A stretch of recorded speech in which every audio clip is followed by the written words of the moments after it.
Alrighty. Welcome, everybody, back to Cosmo Eternum. This time live. We're live on Twitch. Hello, everybody. I moved some things around, changed some background stuff, adjusted some audio settings, but we should be good. All the players are on the left side of the screen now. But, are you all ready to begin? Yes, best as it can be. Alrighty. So last time we played Cosmo Eternum was in person. Many things happened. Starting off with you guys arriving on the Stormgaze vessel, the airship, heading to the city of Thydonia in central Toulouse. There were a lot of talks with these fighters, the cargo of said ship. There was a lot of arguments and discourse between the party on what should be done. Over some time and other conversation, eventually the ship was attacked by people wearing dark obsidian armor, soundless, quick, destructive. Battle ensued in which the Stormgaze vessel almost crashed into the side of one of these floating mountains, a massive floating cliffside. But luckily, Valen was able to stop it just in the nick of time. During this, Caesar Arbane was in the process of trying to teleport you all. As the ship halted to a stop, the teleportation went wrong. Many people were injured, knocked out, and a few, well, one specifically, in a semi-permeable, death-like state. Fulia, the small Aarakocran child, the eagle, was frozen in time in a shining and glittery, ice-like crystalline structure. At the beginning of the co-op session, we began with Yerk opening the door and witnessing Fulia's state. You also had noticed the arrival of some new shipmates. You guys would come to learn the name of their party, the Harbingers of Calamity. Getting to know them a bit, you met a few interesting individuals. You met Tyndall, a well-versed fighter and a very warm-hearted individual. You met a kind of dangerous yet very eloquent human man by the name of Alistair, a contractor, an archivist, a purveyor of information. You met Zulra, a dark-cloaked ex-cleric of Lathander. You would come to learn that she is currently a cleric of Sinrir, as well as she knew about Wilma. You also met a large Goliath man by the name of Borg the 18th. Borg the 18th being a limited-spoken but very poignant individual when it came to conversation. During this time, you guys conversed a lot about Eternus, Sinrir, and the events that you guys have been dealing with. You guys would come to find out that you and the other party share a lot in common when it comes to the major events that you're currently dealing with. Tyndall spoke to the fighters in the lower deck and confirmed that they are in fact slaves, regardless of who may or may not accept that fact. But much was done around the ship. Repairs were made. the ship continued its main voyage. Although with limited power due to the lacking of one arcane engine, as well as massive amounts of damage. Towards the end of the session, you were informed over dinner that Tyndall was holding on to a book of sorts. Yerk and Valen, being the only ones who could actually see the book, realized quickly what it was. This dark leather-laden book, grotesque, moving eyes, a lolling tongue. It reminded you a lot of the orb that you were connected to, Yerk. And then something strange began to happen. It almost seemed as if Tyndall was having a conversation with this book. Dream. A voyage to a different plane. And when he returned, the sky began to darken. What was once a clear spring sky in Toulouse darkened, began crystallizing. Thunderstorms rolled in, the crashing of thunder in the sky, the falling of lightning made of ice, crashing down to the earth below. You all begin to see the ice cracking from above. The chunks of ice leaving the sky, barren and starless, almost seeming as if the stars were being pulled down to the earth itself. And then you saw it. A light gleaming in the night sky, through the storm clouds, thunder and snow. You saw a bright figure plummeting through the sky. Which I have an image for that. Angelic, celestial, an angel, a denizen of heaven, torn from their paradise. You remembered the prophecy, although under the assumption that the one ascending to godhood would be Sinrir. You were caught off guard as to why it's happening now. But nonetheless, a mortal had broken his bond between the material plane and godhood, causing a void in Celestia, causing the denizens to rain down from the sky, torn from their existence.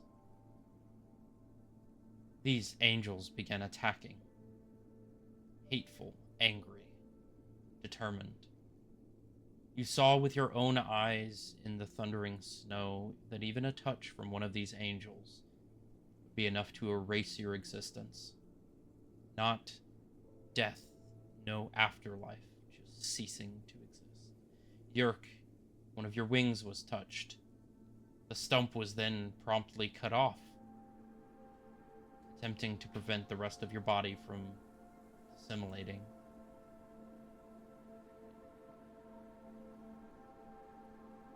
You fought against these creatures, you and the other party, trying to prevent more damage from being done.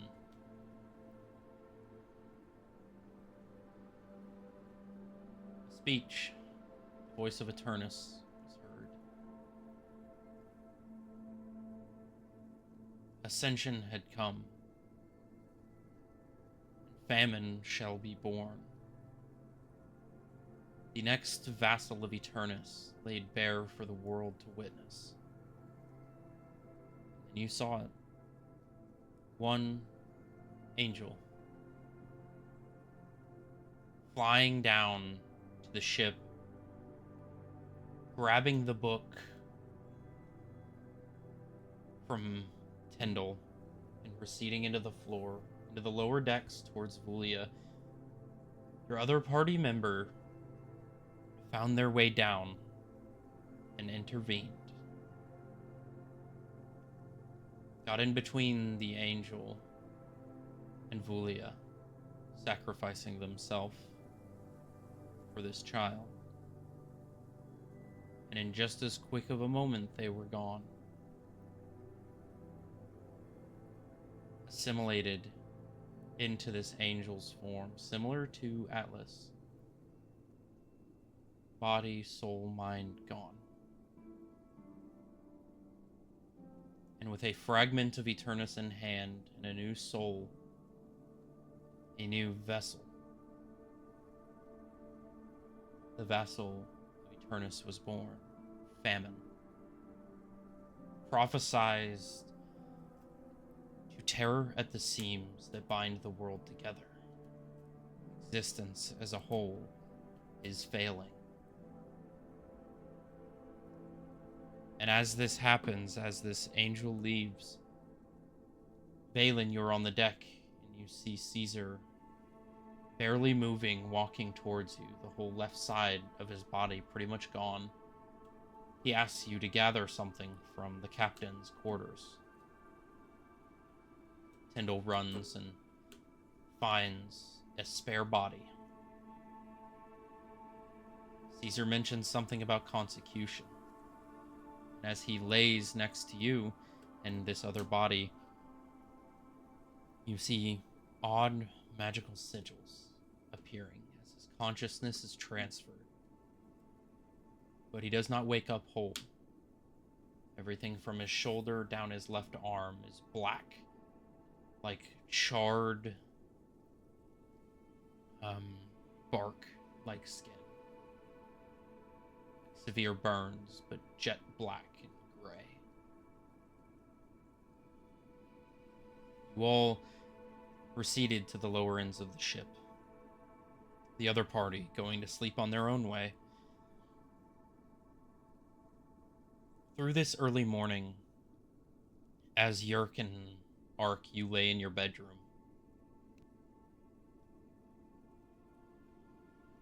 Valen, you are sitting just outside your bedroom, quiet. Caesar is resting on one of the spare beds in your room. Through the early morning, you witness the other party meandering about. You have to have some stern words with Borg about going down into the lower ends of the ship. He keeps trying your patience, so you set more guards on the door just inside the kitchen to prevent anyone else from going down. At some point during the night, you hear the incessant sound of scratching, something like an axe being dug into the floor. But it quickly quiets down as Rorik comes down to the ship and reprimands the other party. This is where we are beginning tonight's session of Cosmo Eternum. The date is the morning of Tuesday, March 7th, 075 post-transference. Valen, we are starting with you. You are sitting just outside your bedroom. Caesar is kind of up and about now. He's had a conversation with the other party, although you couldn't really make out what was said. But he begins to make his way over to your table. Well, good morning, sleepyhead. It looks like somebody's feeling better. Not really, but I've had it worse. You can see Worse than that? You can see his cloak is laid down. He kind of lays it over the edge of the back of the chair. And see he's wearing very simple clothing underneath. A black, almost like canvasy, like burlap material, like medieval, just shirt. Tight pants around the waist that kind of widen out and then get re-tight back at the ankle. The shoes he's wearing are very reminiscent of kind of like a ninja's shoe, you know, like the camel shoe. The split toe? Yeah. Yeah. one of those, but you can see with the short sleeves, everything from here down is just black, charred, just almost mutated skin, and you can see it kind of curl up a little bit on his neck, and you see pockmarks on the side of his jaw as well. Would I know what that is coming from? You would Would I know. know that that came from his magic? You can assume it comes from his magic, but those are also the parts of his body that were missing Yeah. when he transferred to the next body. But yes, I've had far worse than this, but it's still inconvenient nonetheless. Yeah, spells like that tend to come at a cost. They do. How are you doing?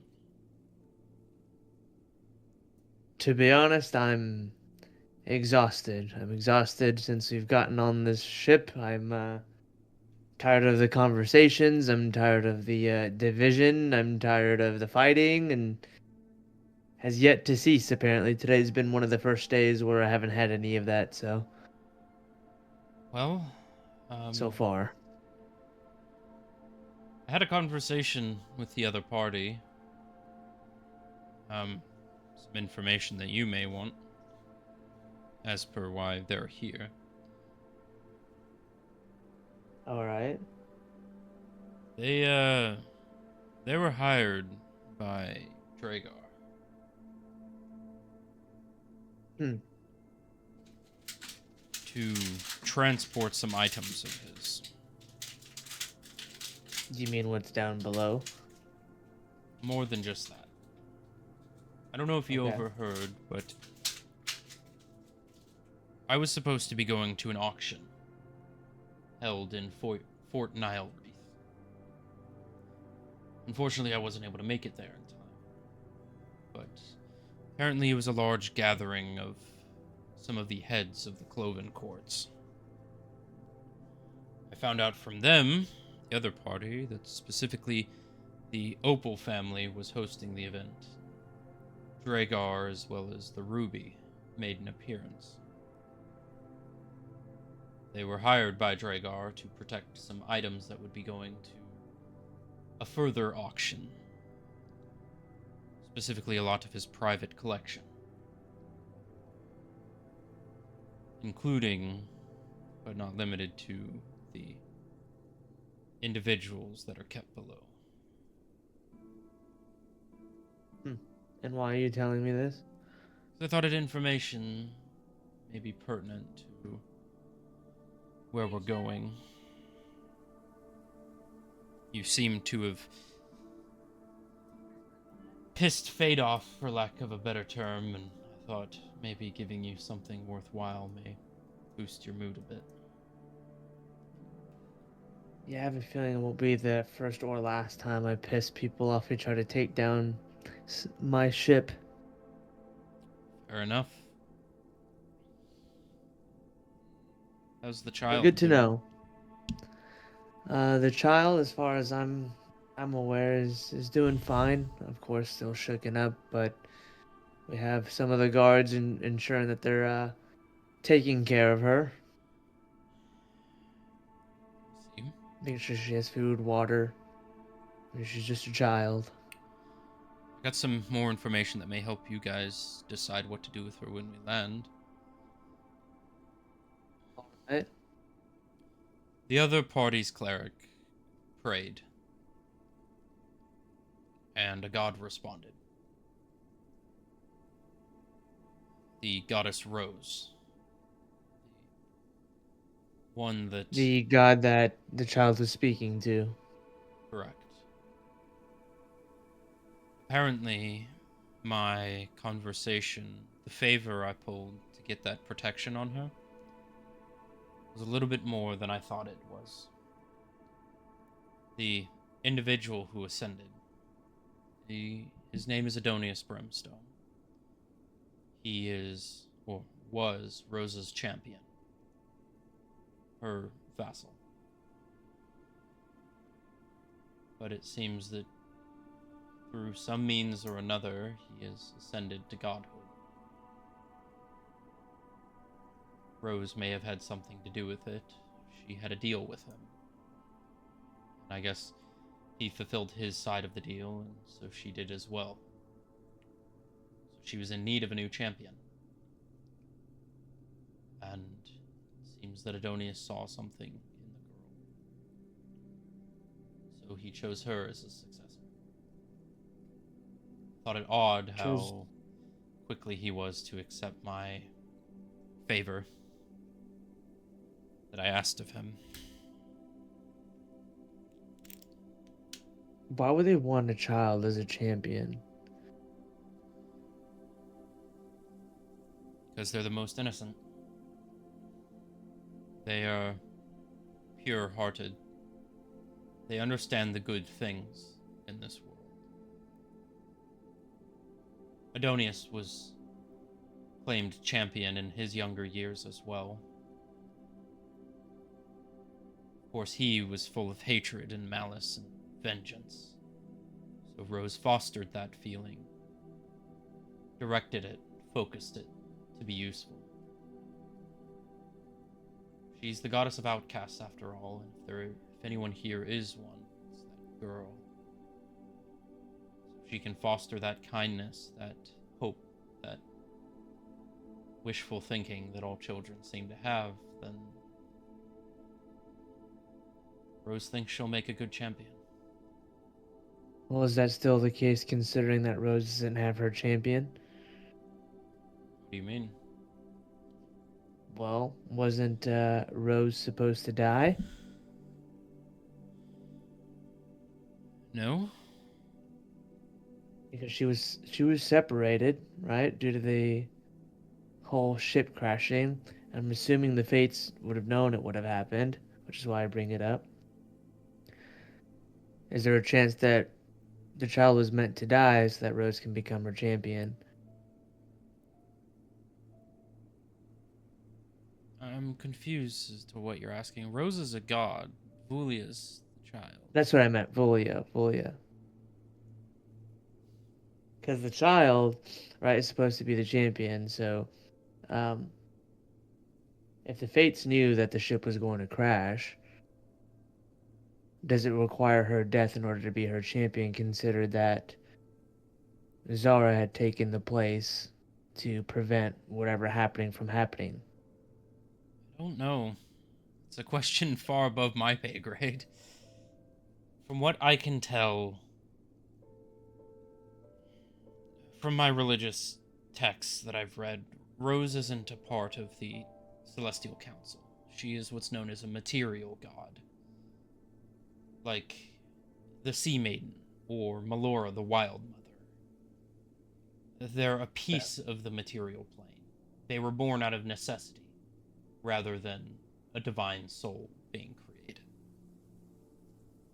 So I feel like Rose is outside of this plan, or this fate. I think she took the opportunity and took the final wishes of her previous champion to heart and wanted to fulfill those wishes.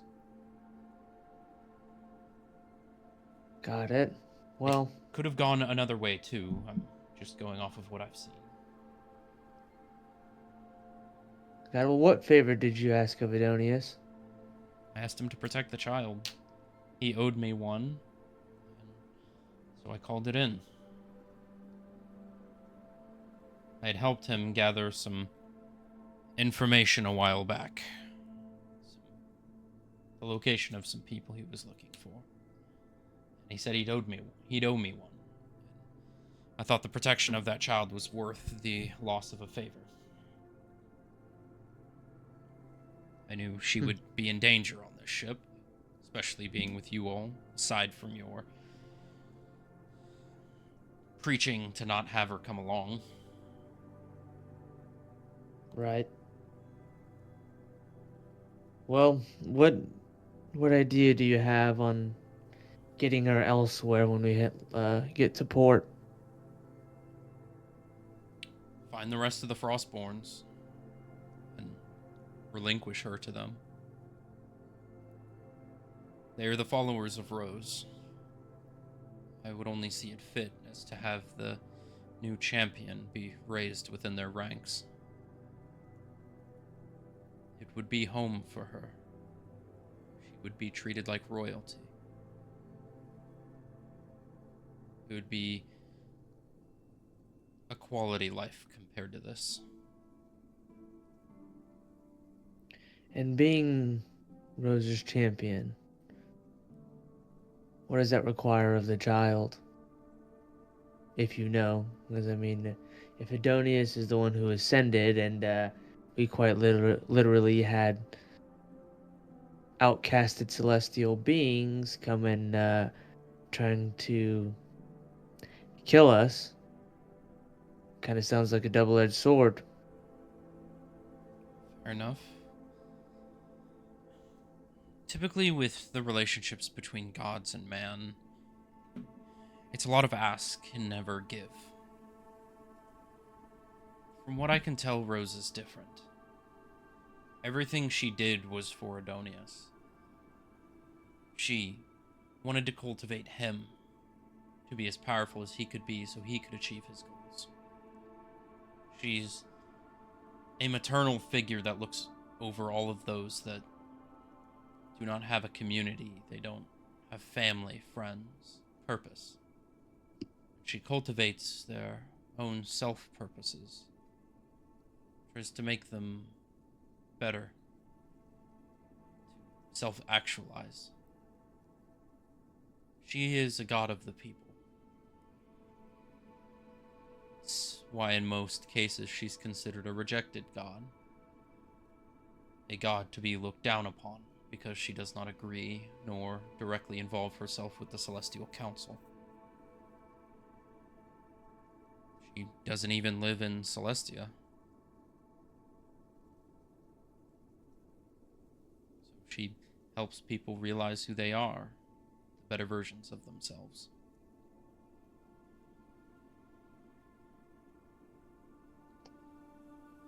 Interesting.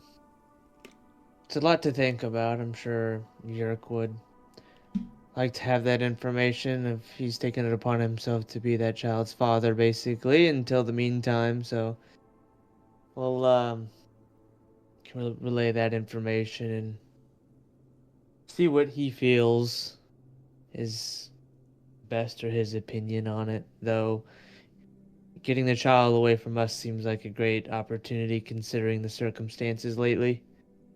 I think so as well.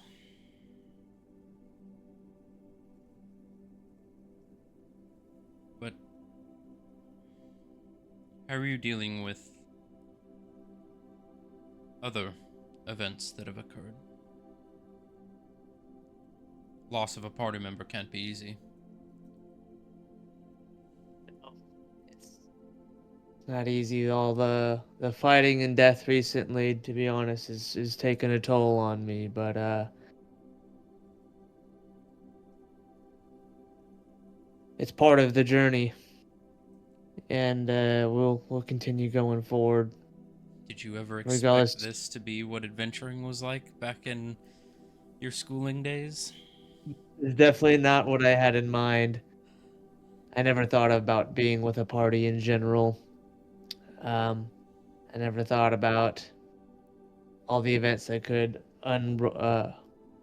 unravel themselves, if you will, and all the stuff that's occurred. There's a lot of deceit behind closed doors. I learned So that it's a learning lesson. experience. I learned that lesson a long time ago. It's kind of jarring to see you going through it. I can imagine.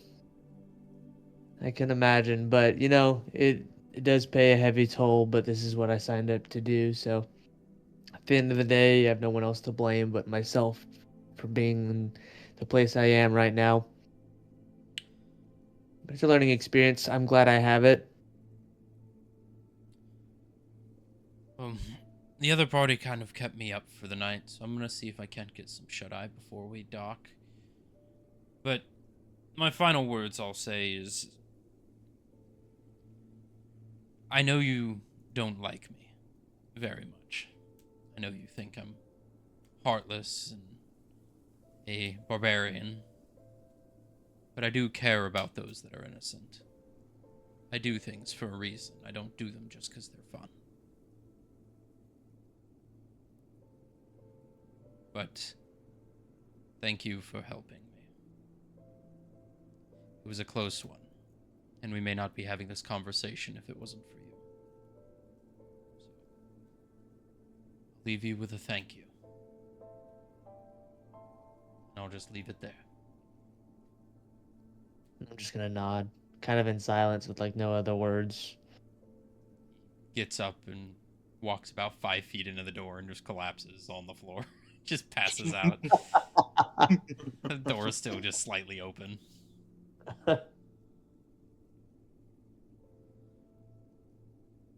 I'm gonna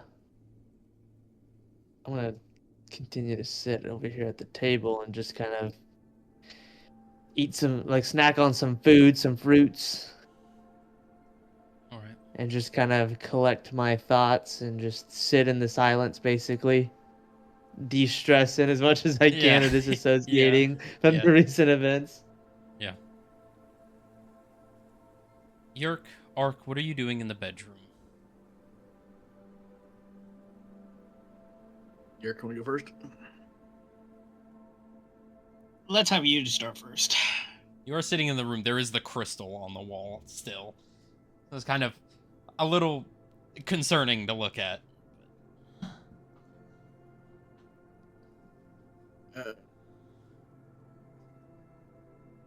I guess Ark will see what he can figure out about the crystal. All right. What are you looking to find out? Just if it's recognizable to him or anything. Roll a Arcana check. 16. 16. It's ice. As far as you can tell, it is a ice structure. And there is a very intense magical aura coming off of it. With it being an Arcana, would he know what type of magic? You can't tell the school of magic, but it is definitely divine in nature. Okay. Or something akin to divine magic.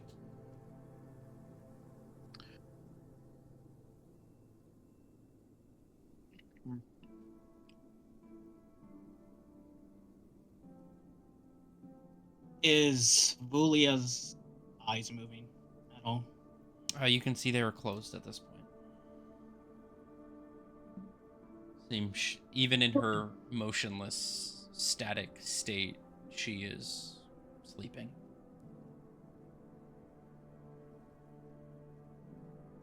Well, at least she is safe for now. She's back to whole again. I don't know how to really undo this. Maybe a conversation with Rose.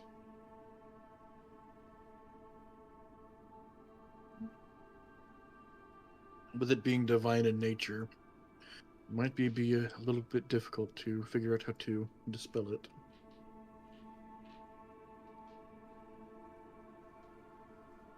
Rose suspectedly made this crystal. Maybe she could undo it. Not too much of a,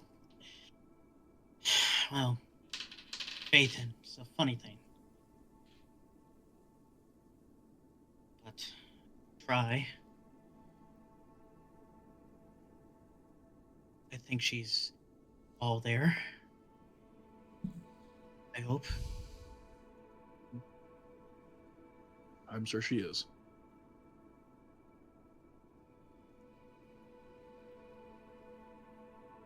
Yurk is gonna try conversing. All right.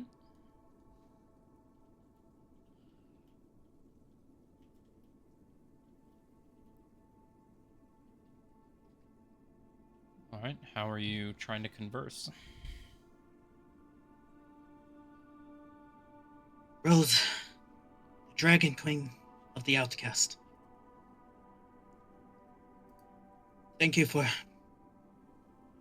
saving Vulia when I could not. She is all there. Release her from this crystal. Roll a religion check.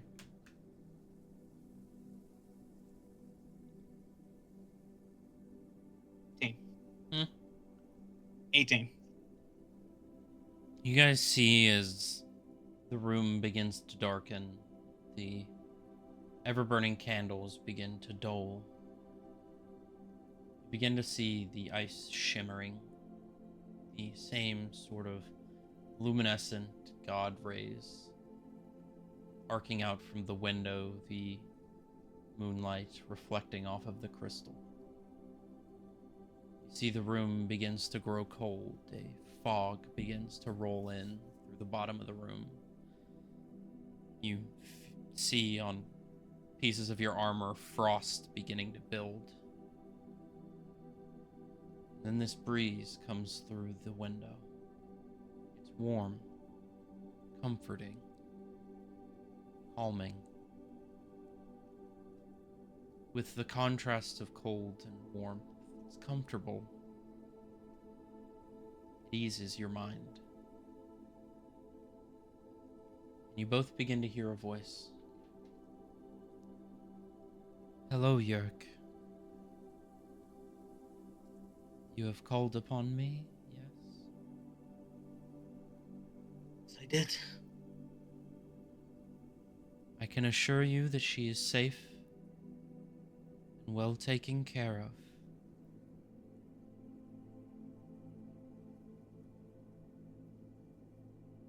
Yes, in there.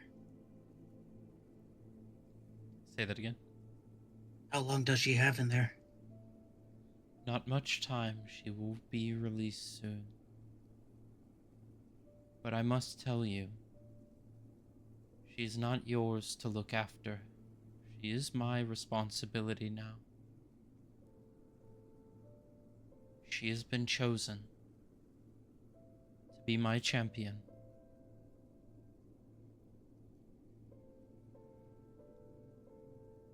I have vowed. So young. I have vowed to protect her. I have promised to look over her. And I shall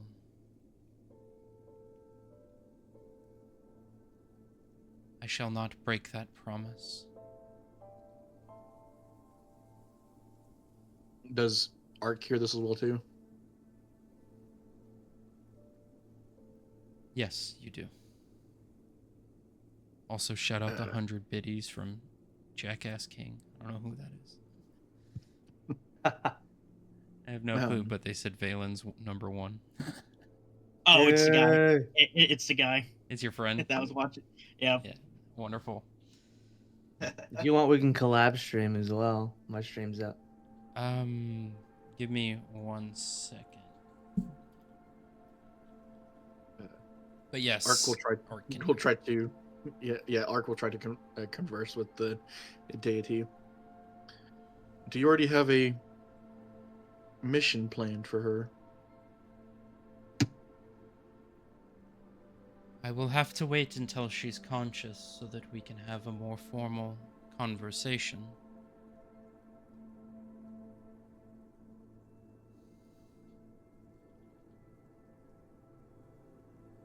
Once that happens, then I will find out what it is that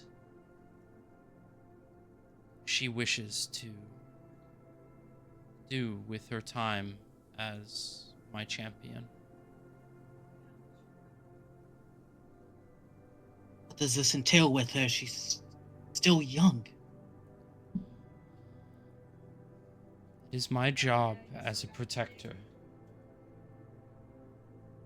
to do these things.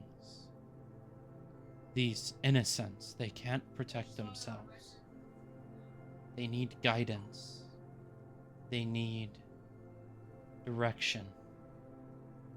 They need someone there who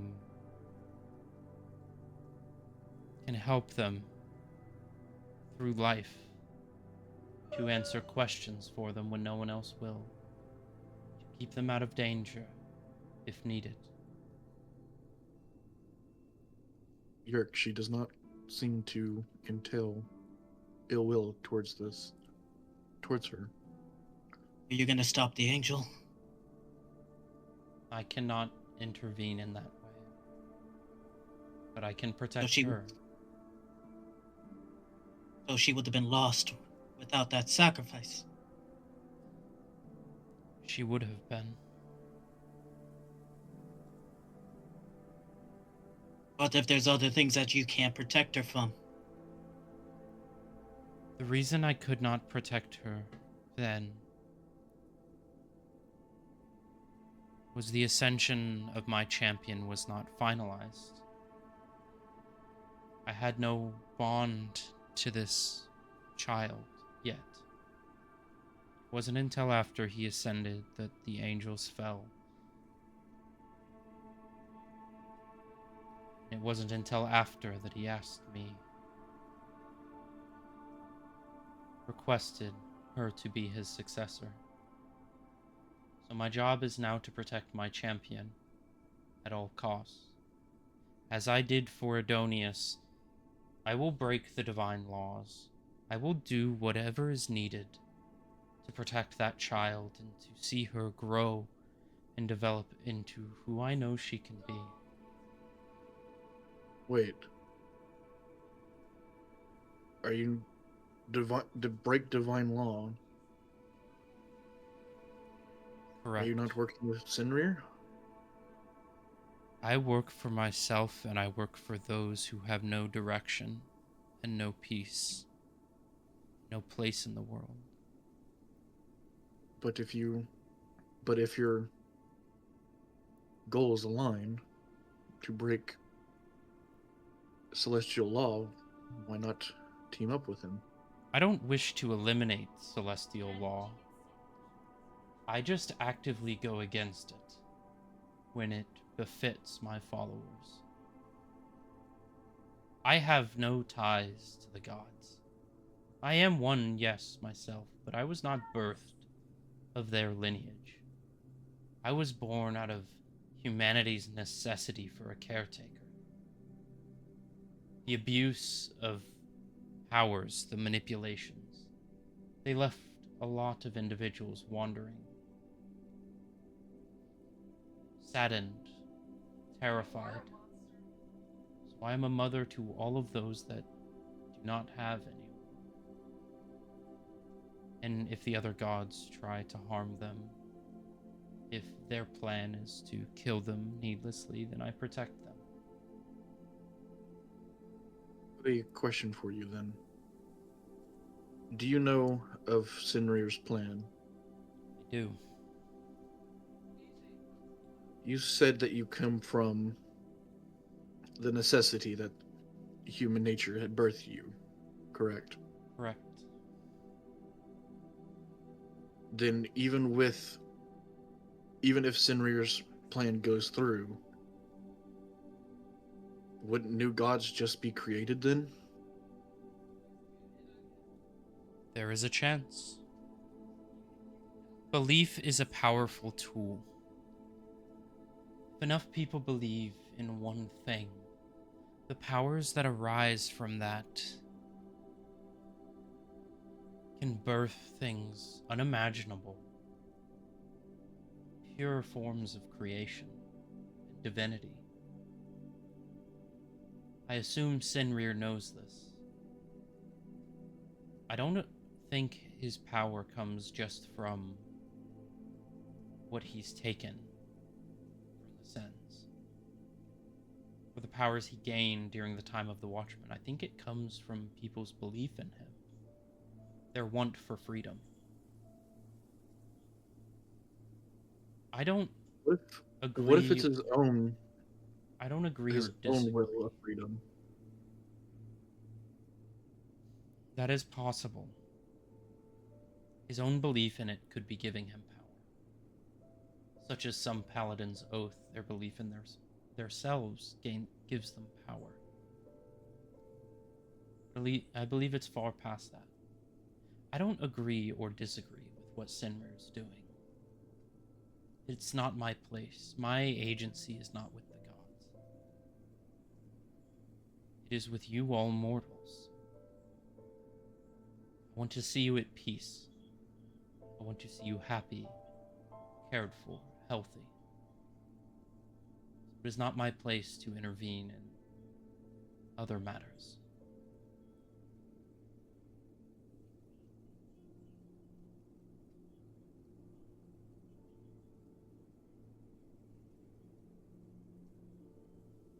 I understand. It was just some string of questions that had come up between you mentioning that. I understand you all haven't been given very clear answers on your journey.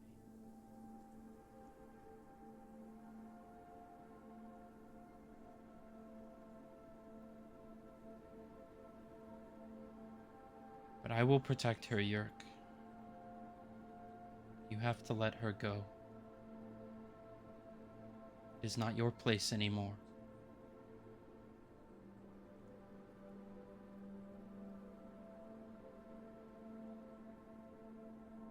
Let her decide.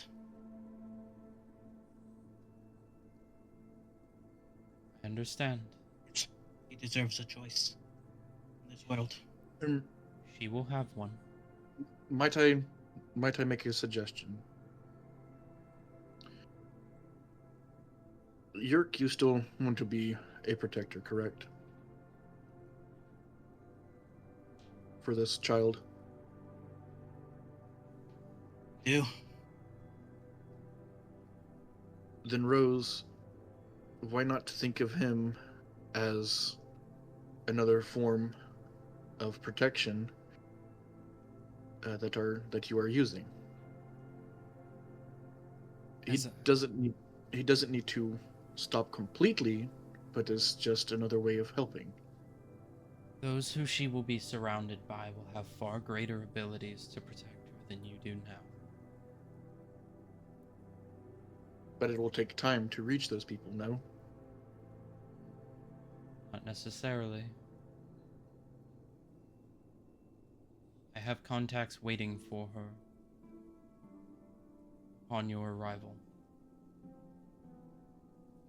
They will take her to where we call home. They will care for her. They will help raise her. Then it is York's job to get her there safely. Would that be agreeable? Yes, that is fine.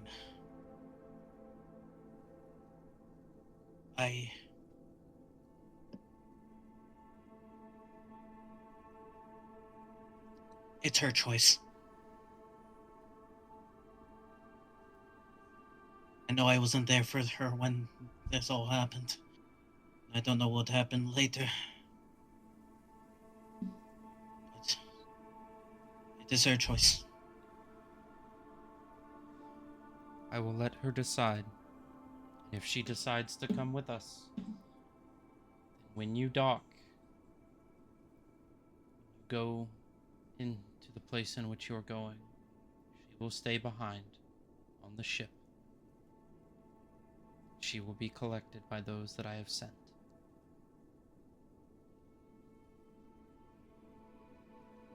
Spend your next few hours with her.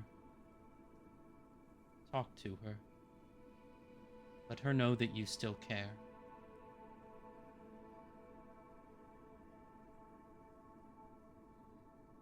She's still suffering in there. No. I have taken that suffering on as my own.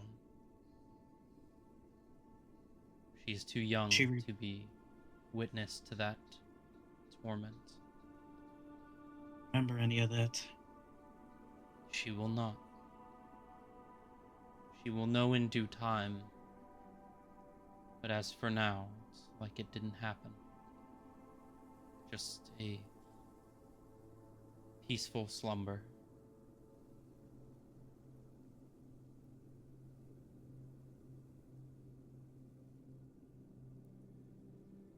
I will give you that time now. Use it wisely. And as the mist begins to recede, frost begins to melt, you begin to hear the sound of cracking. You look at the crystal. After a few moments, it shatters into a fine mist, a sparkling of moonlight. As you see Vulia standing there. She looks different. She's paler. Her eyes bluer than they were before. The tips of the feathers a frosty blue color, almost teal. And you see, held in her hand, is a short sword. A very finely crafted, black-hilted short sword. You see the blade itself almost looks as if it's made of granite. You see one side is black, and one side is white. And it congeals in the middle, mixing. She just stands there holding it, just looking at it. Julia? Yes? I blacked out there for a little bit. What happened?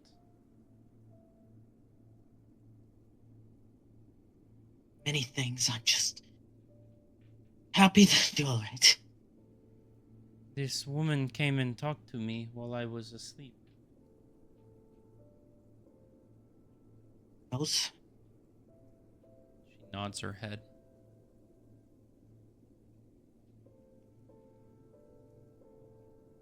You're supposed to hug her. She gives you a hug back.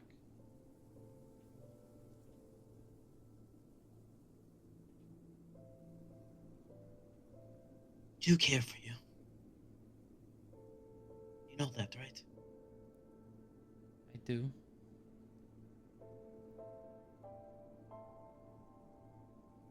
I don't want to see you hurt anymore.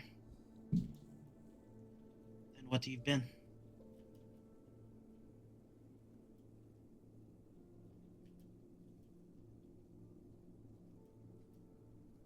There may be others that be able to protect you better than I can. I know. I thank you, Yurik, for helping me how you have.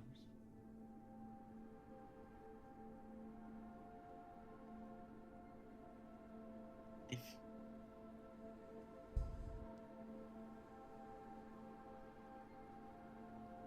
just wanted a family.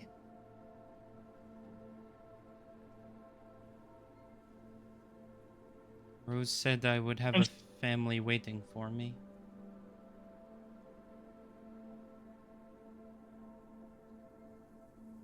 That to be your choice. I think I would like that. She kind of has tears running down her cheek. She's just hugging you at the waist.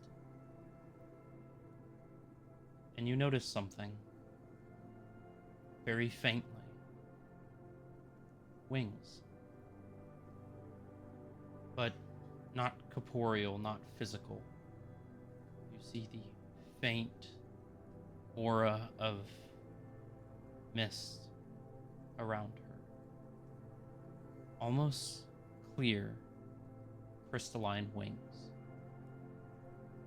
protrude from her back. You also see above her head, in the same almost completely transparent crystalline structure, a crown lay atop her head.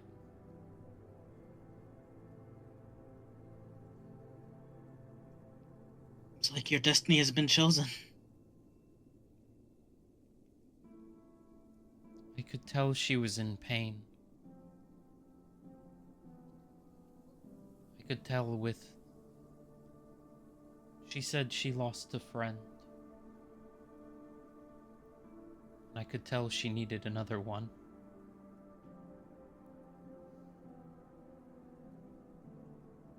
That is good of you.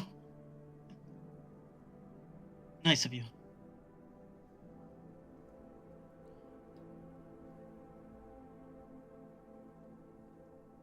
We'll find the people that done this to you. That done what to use Crystal Cage, and I will make them pay. Thank you.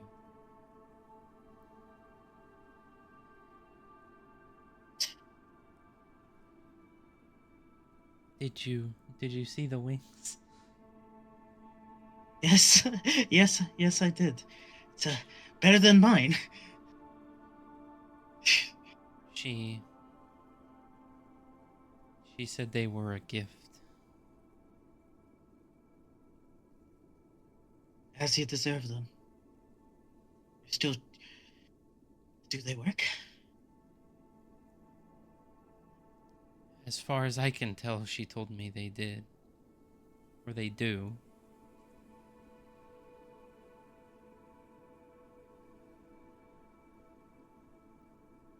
It's great.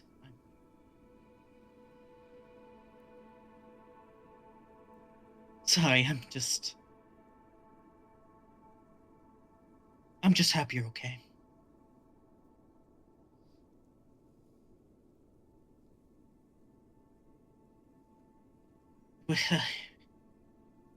Wish I could maybe talk to you sometime. Even if we're far away, but I was gonna purchase something for that, but yeah, got sidetracked.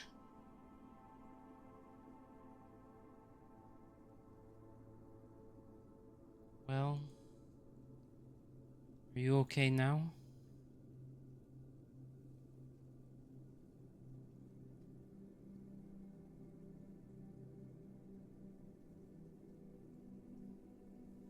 Yes, I am.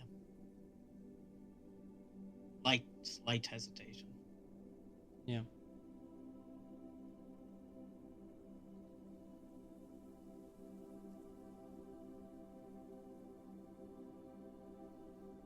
I think I'll be okay.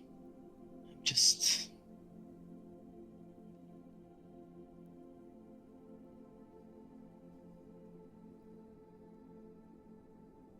I just hope you will do fine. I think I will.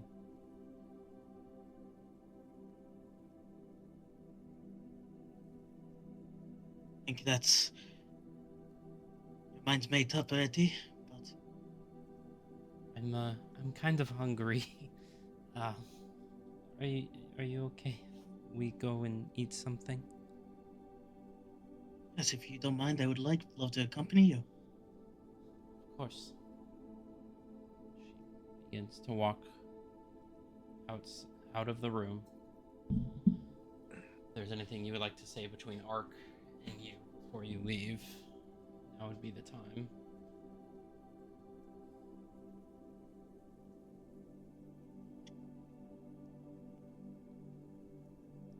Just kind of waves him along just to go ahead and go. Thank you, Ike. On.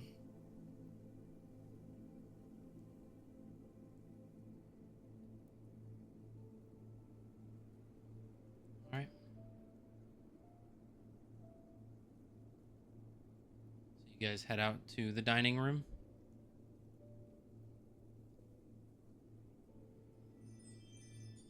Sure. Julia, how are you doing, child? I'm doing good. I slept for a while.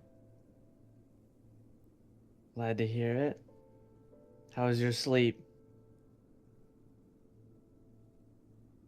It was okay. I talked to a very nice lady. How'd that go? Good. She said she would have a family waiting for me when we land. Well, that's great news. I'm happy for you. So you got some new wings?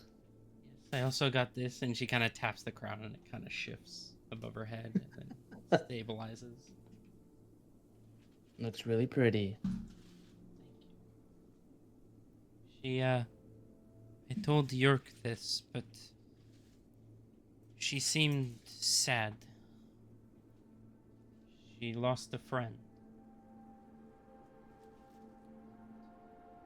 It seemed like she needed another one. Well, that's very nice of you. It'd be sad that we lose our friend though, but I completely understand, and you should go be somebody else's who needs it.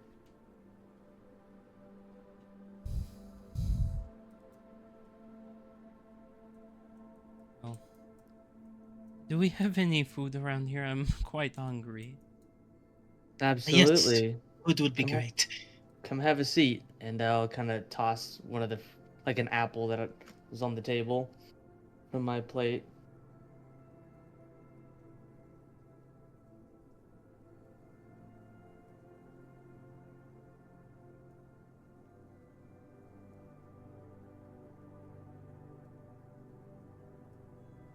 Okay.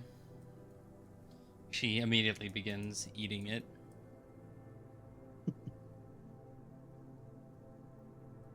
She's just Feel sitting free to have there. a seat. We'll go. Well, there's plenty of food here on the table. She's just sitting there quietly, just eating. She's kind of kicking her feet. She seems happy, peaceful. Doesn't seem like she has any memory of the events that occurred.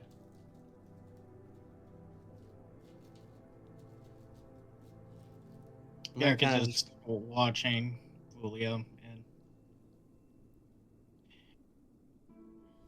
lightly just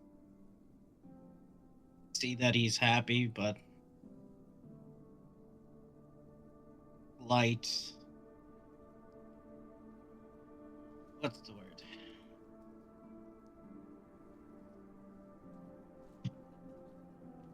Not hesitate, just Sadness. sure we could go with that.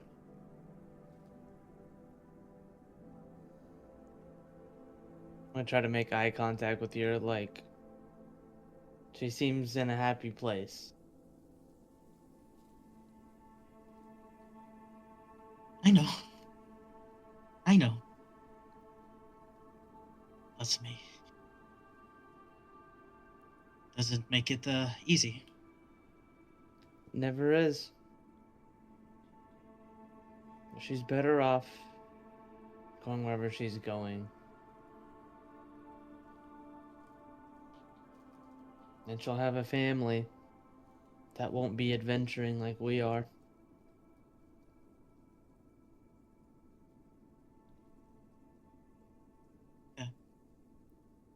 Yeah. Be the best.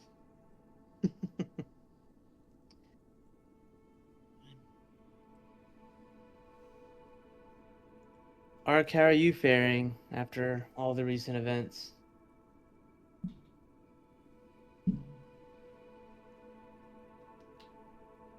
I've been through weirder. That's fair. Well, I'd like to hear one of those stories later down the line.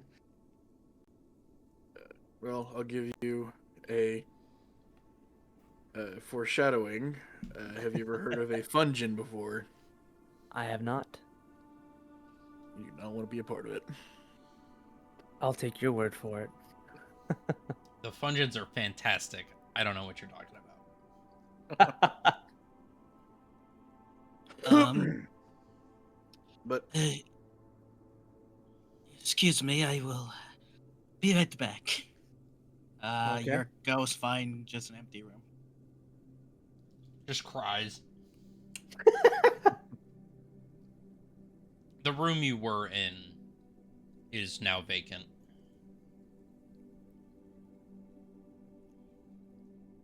Valen, I wanted to ask you something. Yeah, what do you got? You've been in contact with this. What was his name again? Sinrir, correct? Here and there. I Do you wouldn't say I think- have him on speed dial, but Do you think he knows that even if he does disconnect the gods like he is saying he's wanting to, that new ones will just be created? that's an interesting point. I never looked at it that way. I don't think that would be the case, because if he's trying to sever the material plane from the infernal or divine, there will be no such thing as magic. There will be no way for a god or godlike being to meddle in the material plane. So if ones were created, it wouldn't impact our world per se.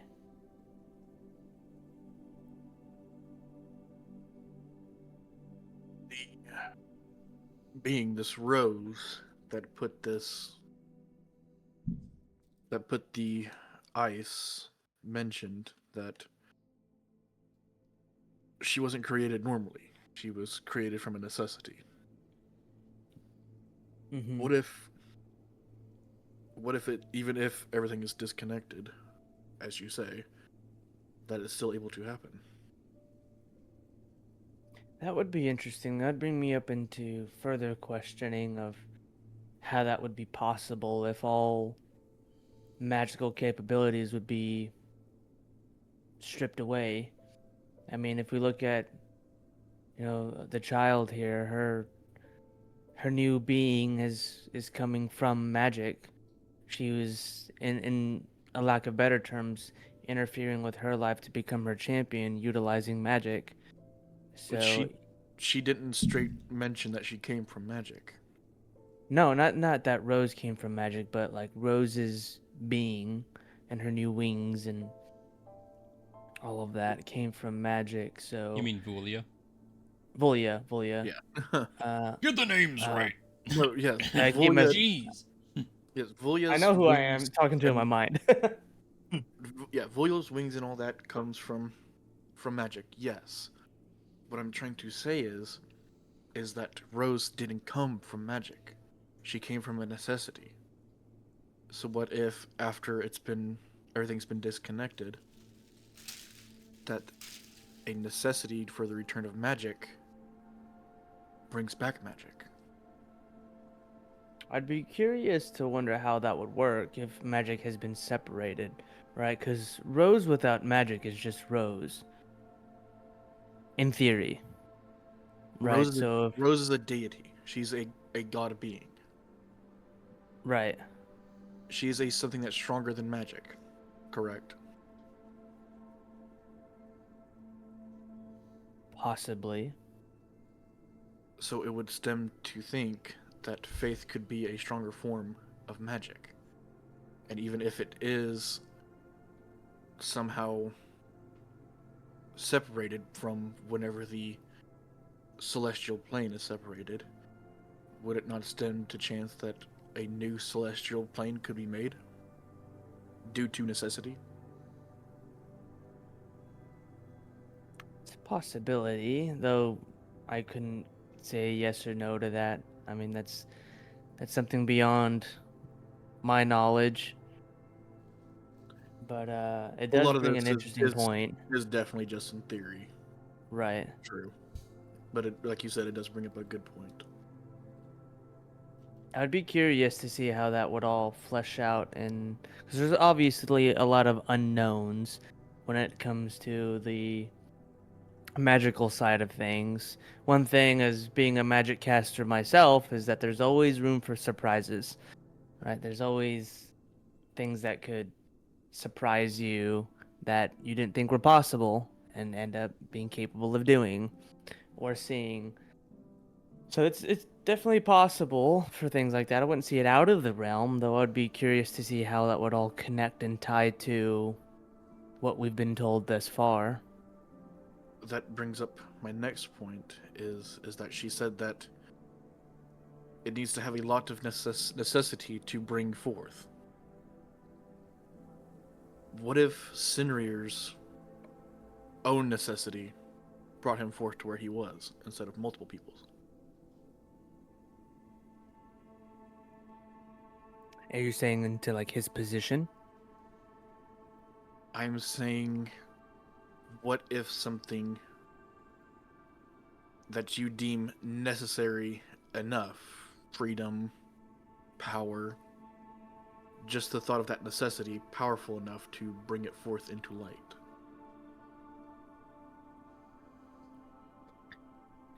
Did Rose happen to mention to you how the need was determined? For Sinri or for her? For her. A necessity of protection from powerful beings, powerful And- stations. And who created Rose? She didn't give anything specific outright. She just said that she was born of a necessity. She said and like you can relay this to him. She had said she was born out of people's need for a protector. People's need for a and protector. Their belief in that need. That Okay, belief and that faith Sorry. brought her into existence. So yeah, he'll Yeah. say it correctly this time. Yeah, you're good. You're good. You're good. You can only get so far with just saying necessity. It was the people's need Yeah. for it and their belief that they deserved a Yeah. protector. So that information is blah, blah, blah, relayed to you. Yeah. Okay. Well, then that does bring up an interesting point of faith being powerful enough to create a god, if you will, which is something I haven't heard of before. But if that's the case, what is stopping us from creating a god right now? That's definitely the bigger question. Say you already have it. It's me. It's Valen, actually, right here in the flesh. There's still definitely another factor that we do not know of. That is true. But what if there's a big enough necessity to say, I don't know, reseal Sinrir? What if that's what was used beforehand?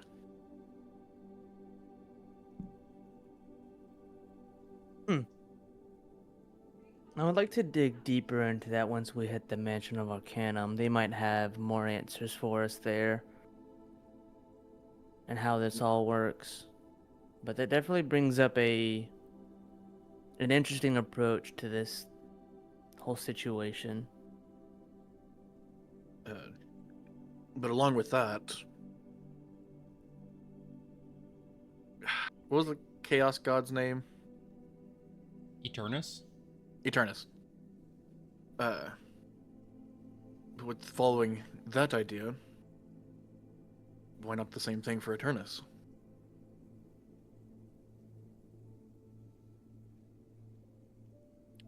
In regards to what?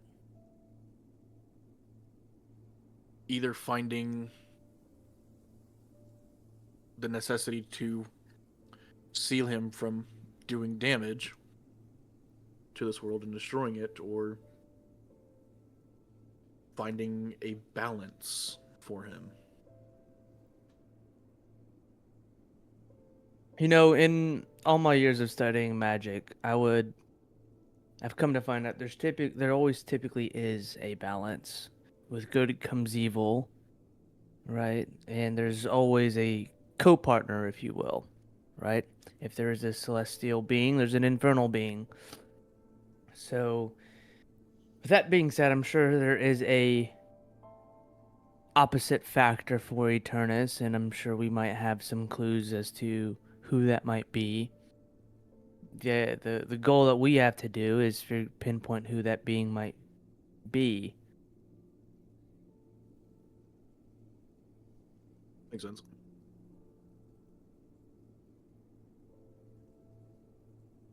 But according to the prophecy of famine is supposed to break the binds, essentially, of the planes, and in doing so, I believe that's referring to magic. So famine, if I'm correct, famine is going to attempt to destroy magic itself. Did see when the angels touched something, it was just gone. Just dust and in the wind. No sound, no gore, no viscera, just gone. Just Thanos. Essentially. Now that you're thinking about it, the only way to really do that is to erase the magicules in a body, as they are so deeply ingrained into atoms. You would also know it's very similar to a spell that you know called Disintegrate. Basically, the Disintegrate spell, it just tears your magicules out of your body, and you just poof into dust. Looks very similar.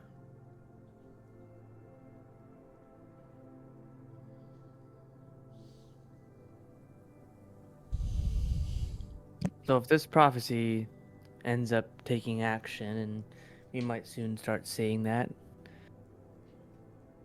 magic is under attack. Meaning anything and everything that holds a magical capability is at risk currently. These prophecies.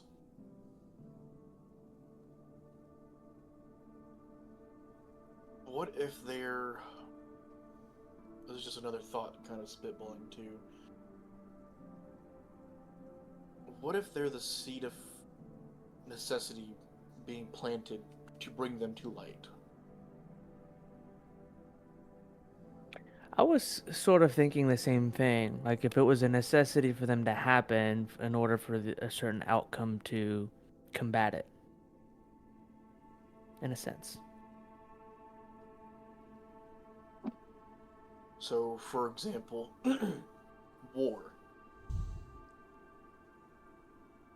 What if we could find another prophecy or a different necessity to combat it?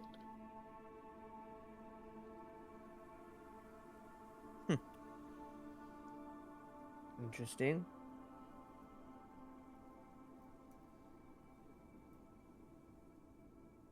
I don't know.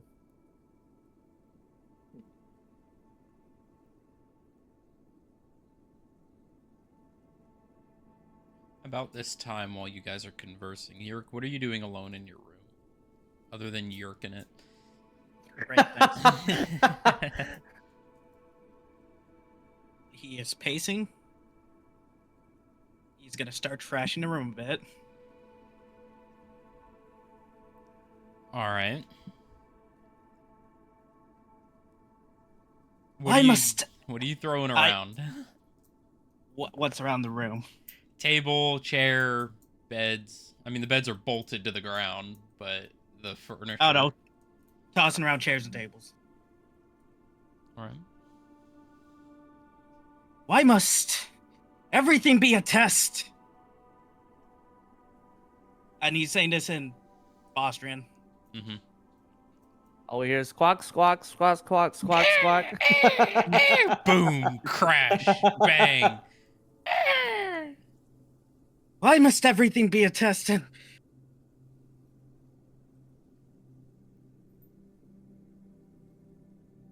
all this time, every waking moment of my life has been suffering. And it looks into the sky at this point, or the roof, I guess. Ceiling. Is this just entertainment for you?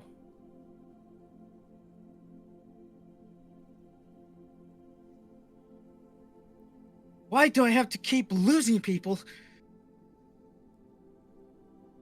around me?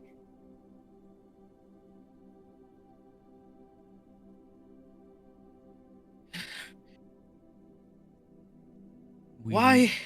We need you to be strong. You hear these words reverberate through your mind. You must suffer so that we may win. Your pain, your blight, your suffering is for one purpose. And in that purpose is victory. What sin did I cause to deserve this? No response. You feel a glow from your necklace. Bright, white, divine light.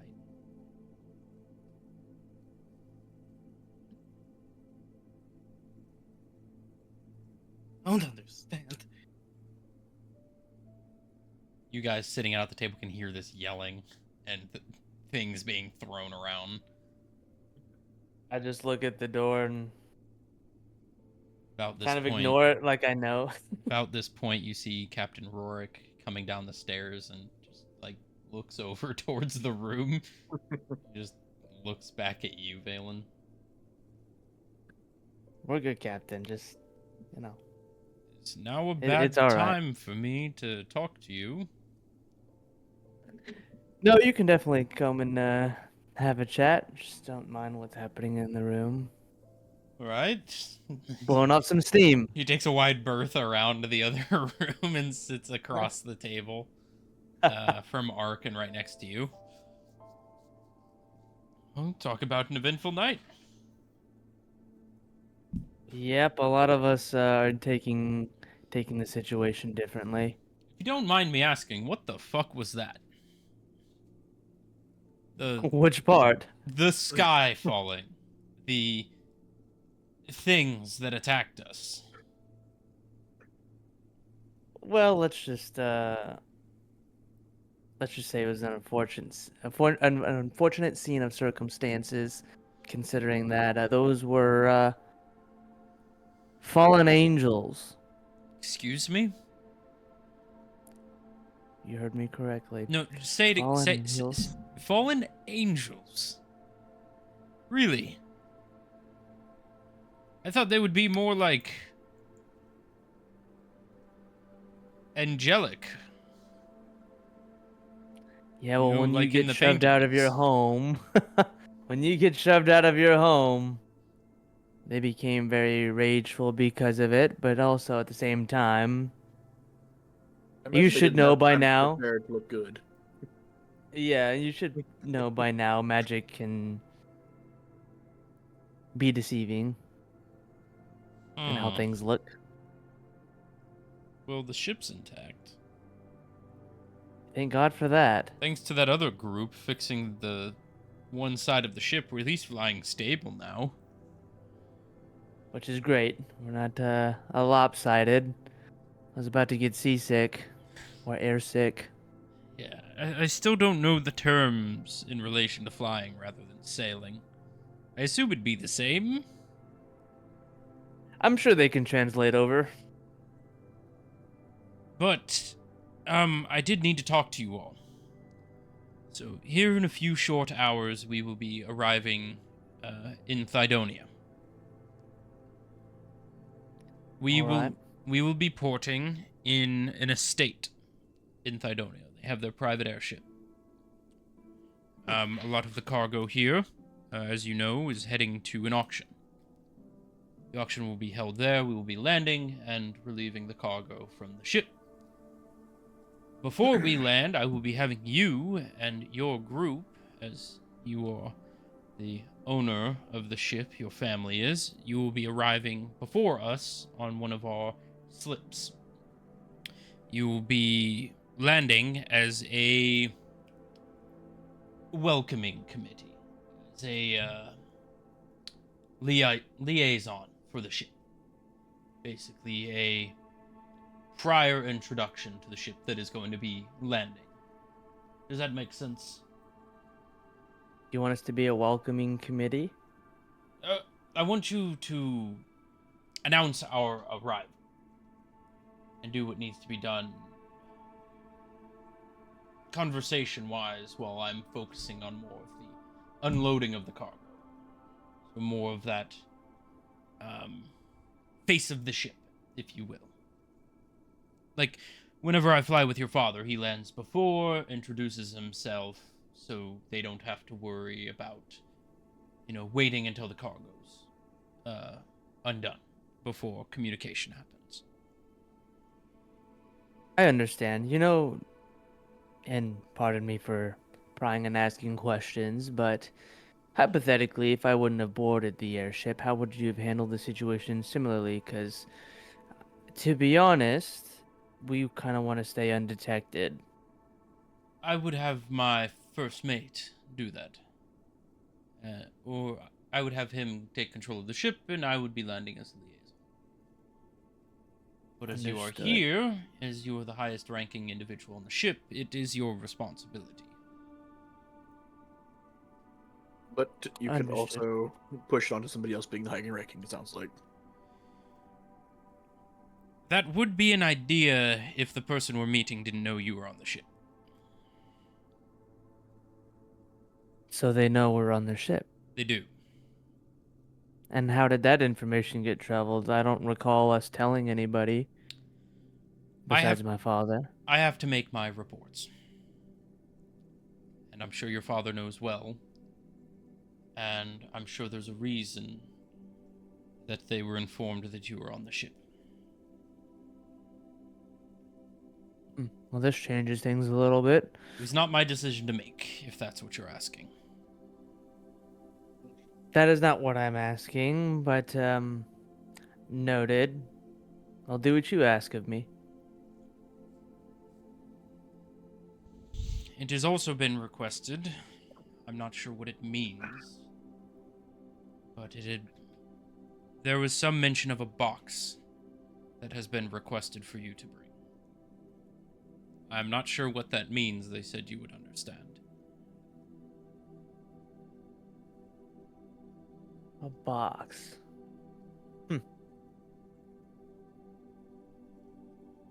I don't, but I'm sure I could figure it out. Alrighty. Well, you have about 2 hours till we get within distance. Do they mention what the box looks like? It's a fairly large one. Black leather, I think. A lock on the front. Ring a bell.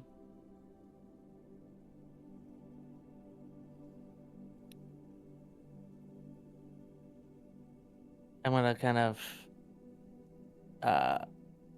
murmur a box. Might be Zara's body. That's kind of what I'm thinking too. But we have Yeah. about 2 hours, so I'd recommend getting your things together and being prepared for departure. The other group will be following with us as we land with the main vessel. All right. Well, we'll get our things. Thank you for the information. You're welcome. And your father gives his well wishes. He knows this trip hasn't been easy for you. Was it we decided on Valen Cliffstopper? No, absolutely not. I think it's a good Absolutely. name. It just doesn't roll off the tongue. What do you guys think, the name Valen Cliffstopper? This sounds like a good name, don't you think? Unless you're just brown nosing right now, which you might as well just go ahead and stop. Noises continue in the room. I think a better one might be Ember Storm, if anything. At least it rolls off the Storm family. It does, but it doesn't really equate to the event. The whole point is that the event makes the person. He is still traveling, and there could be even more greater events to happen. So you change your name then. I understand I'm not good at making these things. It's the first one that I've spouted out. Most people have more of like a determined thing. We try will my best. hash it out. We will hash it out if that works for you. You can just tell the Icecliff, story. Fallen Sky. I'm sure you'll find a better one. We'll find something. Well, get your things ready. And I'll be waiting up top when you are. All right. As soon as he leaves, I'm gonna turn over back to Valen. Should we go check on the box? We probably should. I'll go with Valen. I'm gonna go up to the other room to go and check on that box.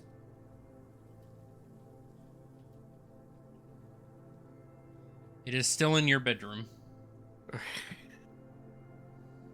All right. And this is for sure the box he's talking Yeah. about, right? Probably. Okay. Yeah.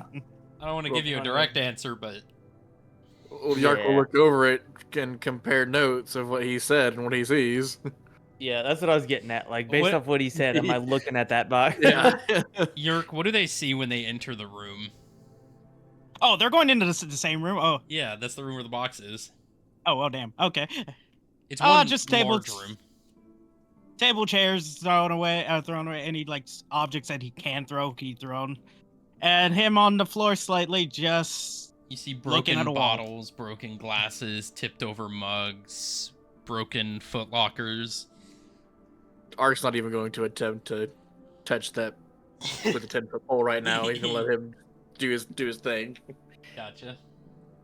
Would I be able to use my prestidigitation in the room to kind of clean it up? You can clean it, but you'd have to use mending to actually fix anything. I don't want to fix anything. I just want to, like, Clean it. get it out of the way. Yeah. Yeah, you can just kind of semi-organize it. Yeah, and just kind of, like, puff of wind it and move it out of Ye- the way. Yeah, yeah. All right, so I'm going to cast prestidigitation for the room and kind of move all the debris and clutter, for the Elsewhere. most part, out of the way. Gotcha. Yerk, are you done? no answer. Hello, bird folk. No answer. Just staring at a wall. I just let him deal. Yark, to let you know, we're about like 2 hours out, I believe, until we arrive at our destination. And you're not making good use of your time left. See Vulia just like peeking around the corner, just wide-eyed. Just kind of walks away and sits back down at the table.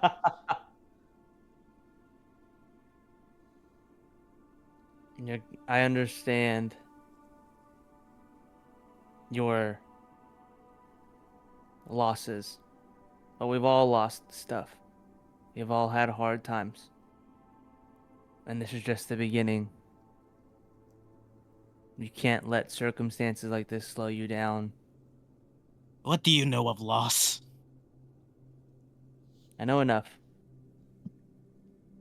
And you knew Spend time in a Volia. wasteland. You knew Volia wasn't going to stay. It's not only that. Then what is it? My entire life has been nothing but loss. And now, the gods are saying I'm a tool. Aren't we all? For their The only- victory. My life was not my own. Since the beginning.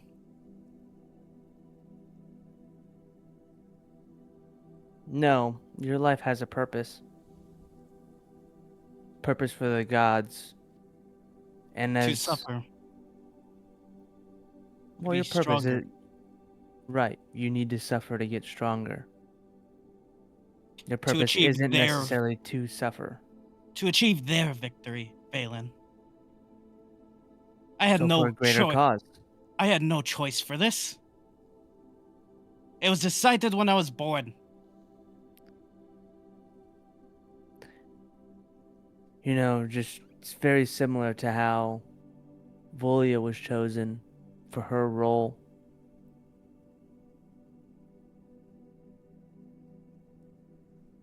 There is no difference. The only thing that we're not looking at is you're looking inward on the pain, but not the outcome. What you're saying is true of sacrifice, it takes sacrifice to grow. It takes pain and hurt to get better, to be Seems like you have stronger. a lovely life. I don't know how you would compare. We've all had our different trials. And yes, I have been privileged with money and comforts, but that doesn't mean I didn't push myself to get myself to where I am right now. That doesn't mean I didn't lose battles and fights. At least you have your parents. At least you have your friends. You say that one moment and then bash them for having quote unquote slaves on the ship. So which one is it?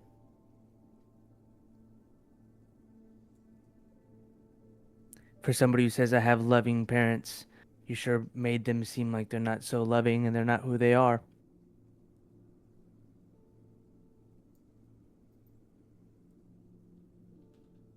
They were You're lied to. Now they're in the sticks. Yerk. Yes. We don't know all the suffering that you've gone through. You don't know the suffering that anybody else has gone through. It could be the same, it could be different. As far as you have told me,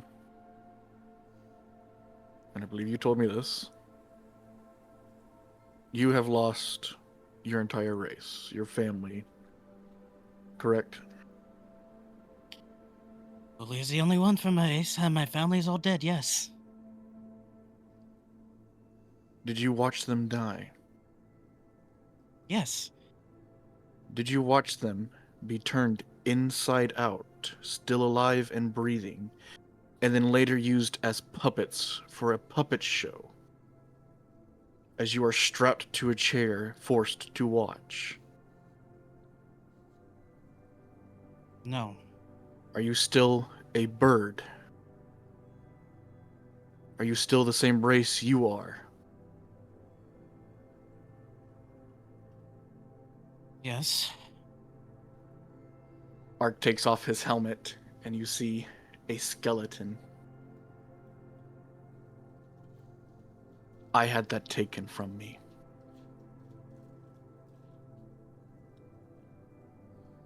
I kind of look at him, a little startled. You Not see, expecting it's a literally skeleton. just a skeleton, a skull, no eyes, just like Yeah. bare bone. There's a Literally. slight mystical glow of red in one of the eye sockets as he looks over at Yerk. You know, for some reason, this does not surprise me what I've been seeing at this point. Interesting. Suffering comes in many different forms. Whether it is our own, somebody else's, or being forced upon us. For different means.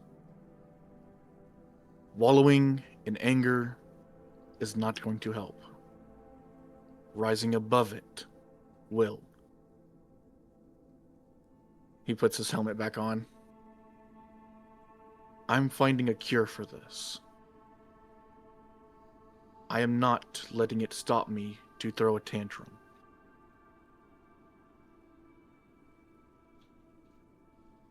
And it shouldn't let you stop whatever time you have left with this family member to enjoy that time.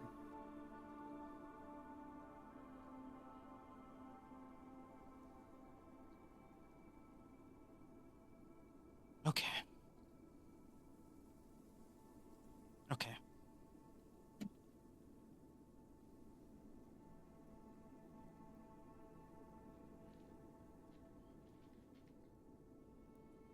Thank you. Yark wanders out the door and just sits back with Julio. Are you okay?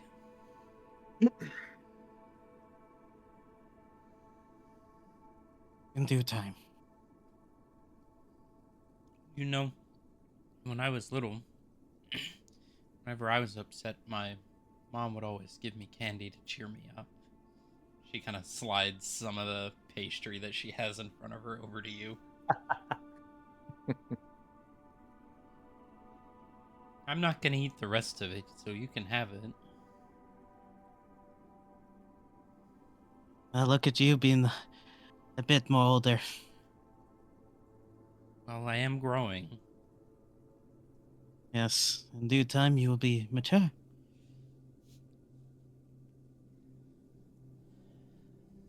Yeah.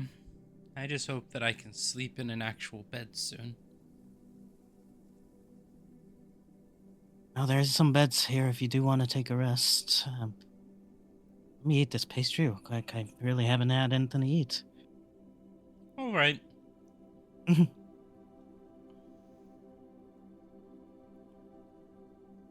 mean, I don't think I have too much of this before. I don't know what it is. I just started eating it. I think I've seen stuff in the tavern. I just don't think I partake in them. Quite delicious. Yeah. Valen, you take a look out, and you see Yerk and Vulia eating the, the spare bread. Like the throwaway, this can't be used bread. Yeah. And you just look out, they're just going at it. Chowing down. Yeah. Ark is kind of standing a bit taller than usual, trying to gauge Valen a bit. I'm sorry for springing that on you. I do not share that because I do not know if the person I share it with will turn enemy. You have no enemy in me. I appreciate you telling that story. I know it takes a lot of faith and courage to come out with something like that with everything to lose and nothing to gain from it. It got him out, and that's what matters.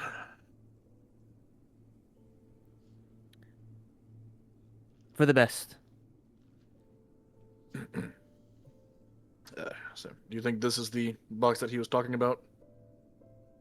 Seems to match up properly, but I don't know why they would want this box. I know we got it from Dragar, but do you think it might be the previous purchaser? I don't know. I mean, from what I heard where we're going, Dragar's in the middle of it, so it wouldn't make sense for us to hand back what we have taken.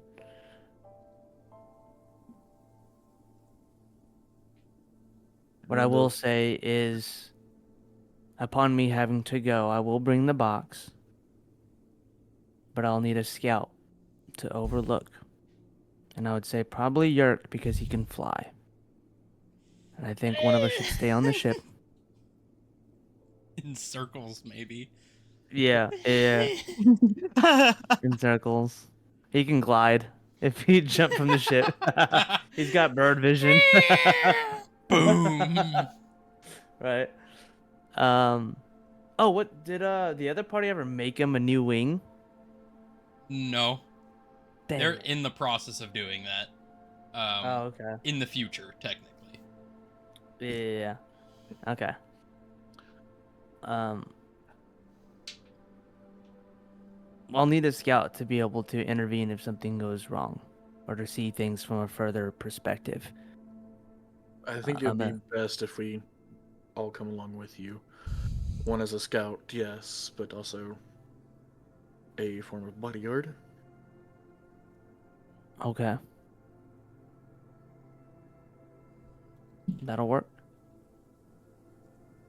I don't trust whatever we're going into, considering the fact that we were just tagging along for a ride and now we're playing a part of the business deal here. It doesn't feel right. Circumstances have led us to this point. Yeah. So we gotta be on our toes. And Best prepare thing- for anything. Yeah.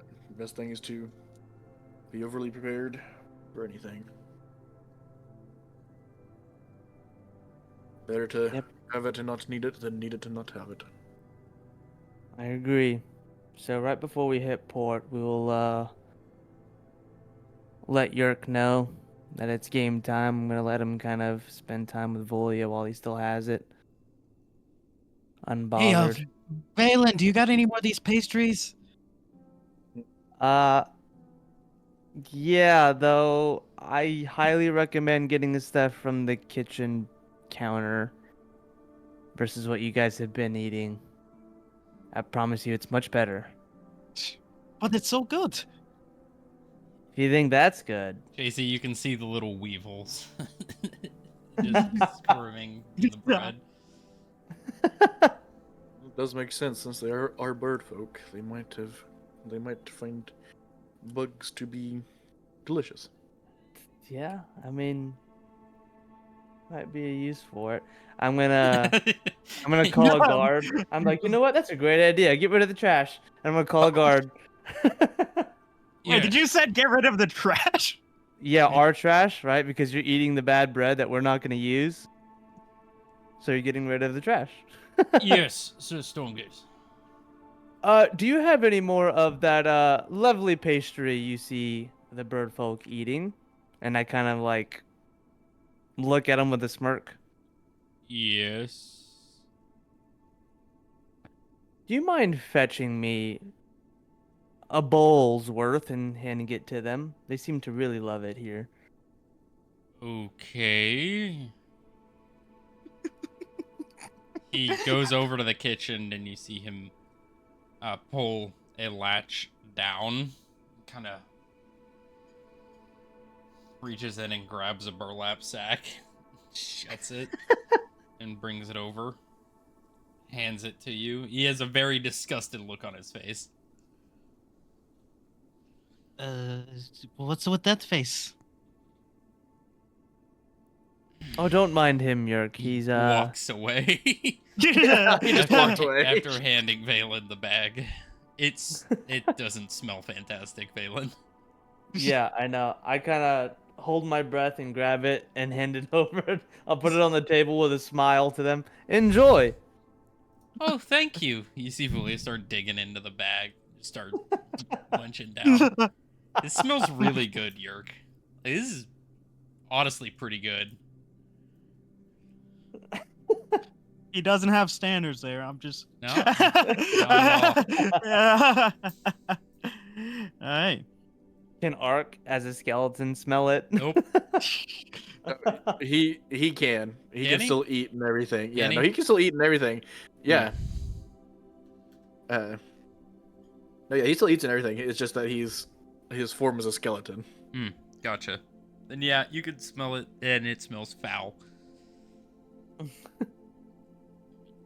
I don't know what's worse, watching them eat it or the stench.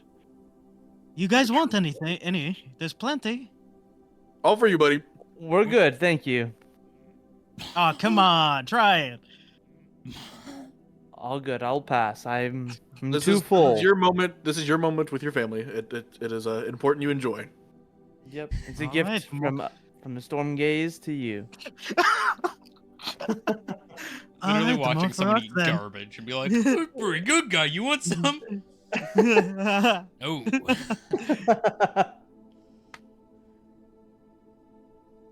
But I'm gonna go into my room and kind of start packing up my things. You see Caesar sitting at the desk just going through some books out of his backpack. I heard a lot of banging out there. Should I be concerned? No, it's just Yerk blowing off some steam. See. He's not too fond of the idea of Volia no longer being with us. So you convinced him? I didn't have to. It's good. How's he doing? Yeah. He's holding in there. But he'll make it. I don't think it's really hit him yet. I don't know. He's he's definitely taking it hard, hence the ruckus earlier, but he'll be fine. It'll just take time. I see. Well, seems we'll be docking soon. We will. We have about 2 hours or so before we get to port. I will, I'll be leaving the party. Got some Mm. other things I have to attend to when we land. Well, yes, part of our deal was we transport you to go do your thing, and then we part ways. Yep. Any Good luck to you. final words you wish to say? Any tears you wish to shed? No tears from me.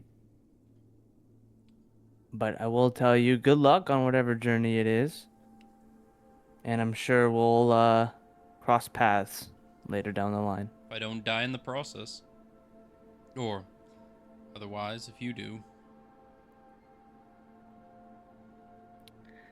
Not likely to happen. If you ever find yourself in Luxelheim and you ever want to catch up, look for the spiders and tell them you're looking for me. They'll help you. Sounds good. Well, it was nice seeing you all, and I sure hope your journey goes well. You as well. See him kind of pack the book away in his backpack. He is now in full armor. He throws it on his back, and you see him walking towards one of the windows.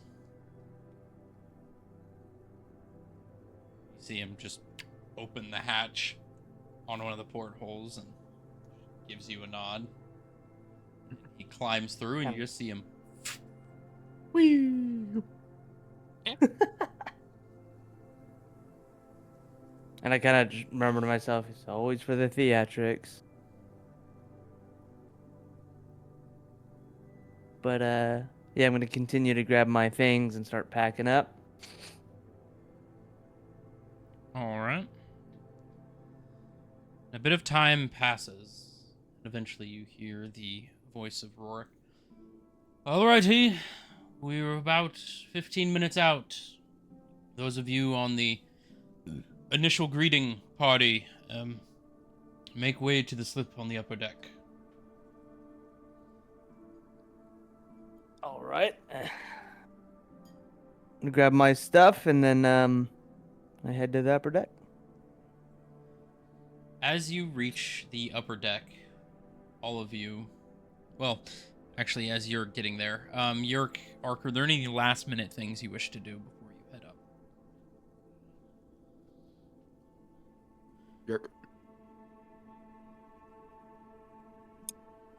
Will you see us off, Vulia? I can do that. Wonderful.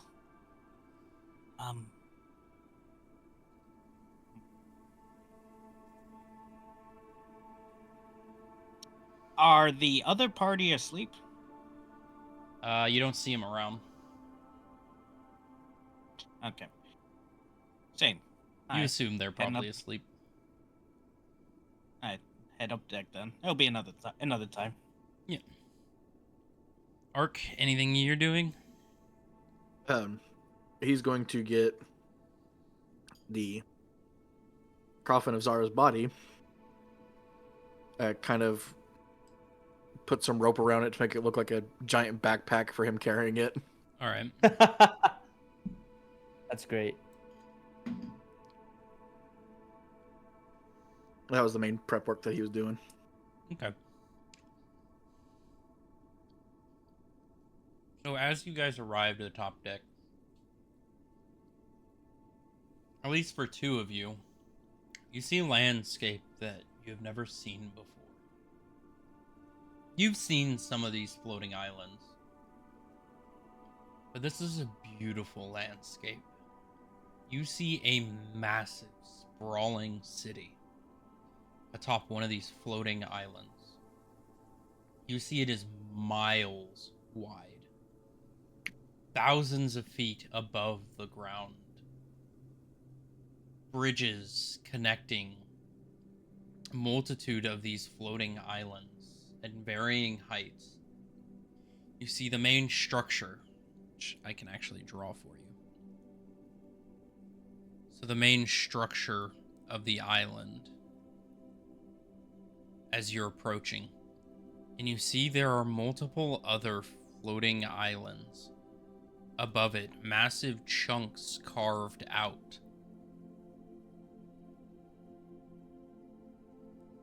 And you see probably around 5-foot diameter chains bound to each of these islands, tying it to the ground. Just drawing a quick little reference so you kind of understand. This makes sense in your mind, right? It does. You see other islands surrounding it, connected with similar chains off on the edges. You see waterfalls pooling off of the edge. You see the massive crystalline structures of the arcane cores keeping this island aloft. Welcome, everybody, to the city of Thydonia, a massive million population city, a massive expanse of civilization. You see full-sized dragons flying in the sky, about 20 feet long. You rarely see any pseudo-dragons. These are wyverns and full-sized dragons flying about. You see people riding them, being drawn in carriage. You're flying over the ship, or with the ship, you're flying over the base of the city. You see towering buildings. The very intricate, blocky, almost brutalistic-like structures. Wood and stone. You see paved streets. You see lamp posts, lights. This almost reminds you of Tornoff, Valen.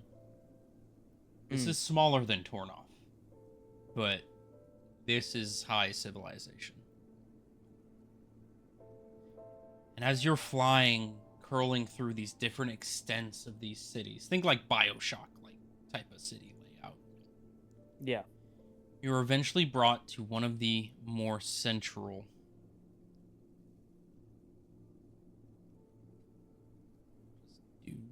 this for reference sake.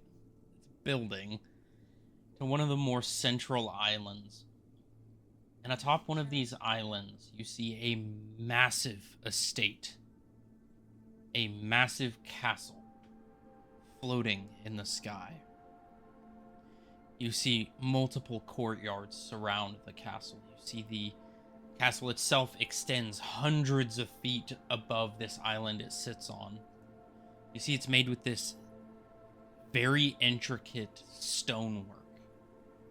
A smooth, polished granite structure. You see it's almost completely black. A extremely dark forested green color. See there are lights cascading through the castle. You see private areas for stables. You see outdoor pools. You see outdoor training grounds. And you see hundreds of workers dressed in very fine suits or dresses. Servants, maids, butlers are all running around this castle as you are curling around the side of it with your ship. You see them scrambling around like ants on a colony. And in the center of this castle is a massive spire curling 300, 400, 500 feet into the sky. You see a light atop that is slowly spinning. A searchlight, or kind of like a kind of like a lighthouse, one of those spinning lights. Mm-hmm. You see a massive brazier with burning coal as a mirror slowly rotates around. You see a dock protruding out in 4 different angles, protruding outward from the tip of the tower. Well, everyone, that is where you will be going. You will be meeting our contact there soon. We've prepared a slip on the side of the ship. We'll go on there, you will arrive, you will be greeted. All right. Welcome to the Emerald Estate.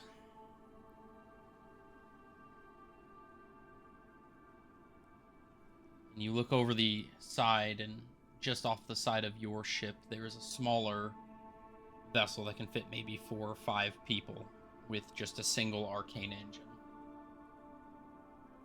This would be like a slip you would have on like a regular boat, but airship. It's like your paddle boat to get the fuck out of Dodge, but it's magical.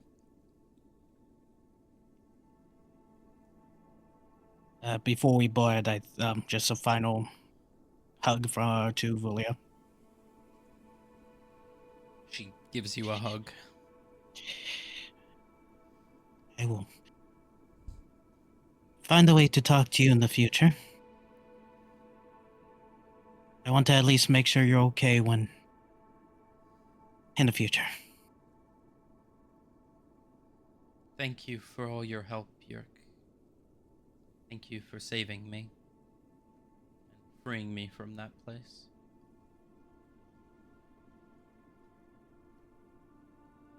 As you're sitting there talking to her, you see mist beginning to rise on either side of her.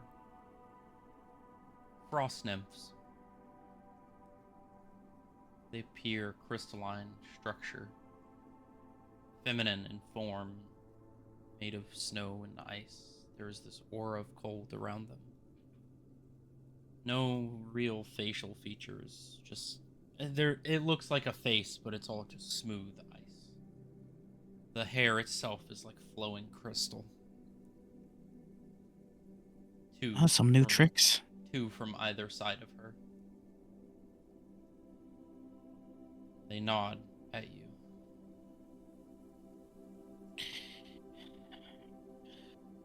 Wells, if you could hear me, take good care of her.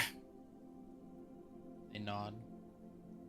You see each one of them puts a hand on her shoulder. You see the frost beginning to swirl around and dissipates. And she's gone.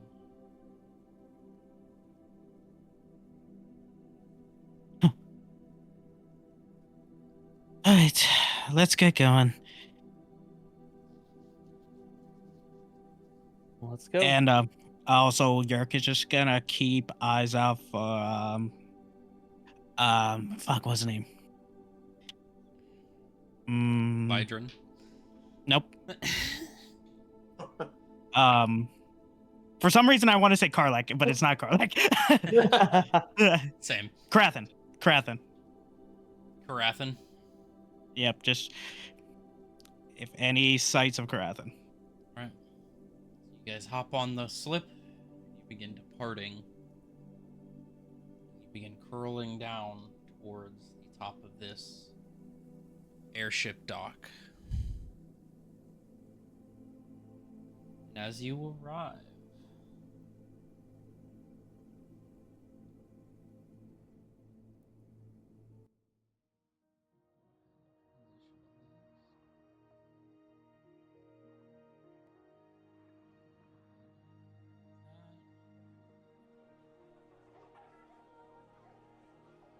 you land on top of the airship tower. Begin stepping off onto the dock. You see a multitude of maids and butlers running around. You see one in a very fine suit, a human man. well-combed hair, bags under his eyes. He looks a little gaunt. Valen, you would notice this. There is a thick iron circlet around his neck. You would see multiple glyphs around it. You would see arcane cores subset into it. Imagine like a saw shotgun collar, but Yeah. smooth. And it's just Yeah. this thick metal ring around his neck. Is it the same collars that were on the slaves on the ship? Yep. Well, welcome to the Emerald Estates. Assume you are the greeting party sent by We the are. Stormgaze ship. That is correct. Our ship is right over there. I kind of point to it as it's starting to dock. Alrighty. Our gracious host has requested your presence down in the main banquet hall. You seem fine, my friend. You seem tired. Please follow me. All right. I kind of just follow. You guys walk to the interior of this airship tower. You can see a very long spiraling staircase leading down. The center of the room is hollow, and there is a circular wooden platform on pulleys. And you can see this platform is slowly reaching the top. It seems this is how they get cargo up and down. This is so weird. He begins taking you down the spiral staircase. Alright. So I'm guessing you are Valen, you are Yerk, and you are Ark. That's correct. That is correct. Yep. Your presence has been expected for quite some time. Our presence specifically? Yes. We had hit a snag on our way over. As we were informed, yes. Hopefully the cargo stayed intact. Everything's good to go. Just follow me down here. We will get your meeting underway. Alright. Seems like everyone just expects us these days. Morty travels fast. Takes a while to walk down this spiral staircase. It's kind of awkward. There's people rushing by you to get up.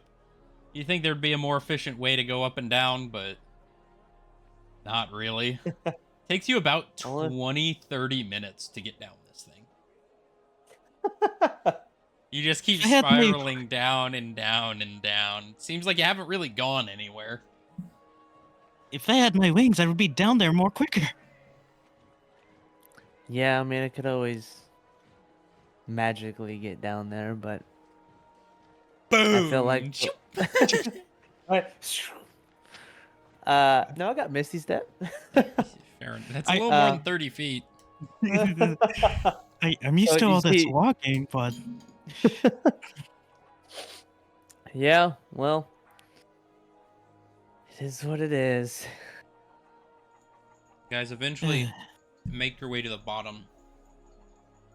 And as you're getting lower, it's kind of opening up and widening. And you're brought down, and you see two large wooden doors, probably around 20 feet tall doors by about 3 feet wide on either door. You see, as this individual is leading you, he gives a nod at what look to be two large statues on either side of the door. You see about 15-foot tall stone statues. Half dragon in nature, there are curled wings in the back. Very fine armor has been etched into these statues. This is like a cathedral level of a statue. See full plate armor, these unmoving statues, swords about up to their chest, just standing like a watching sentry. You see as he nods, the two sentries, their heads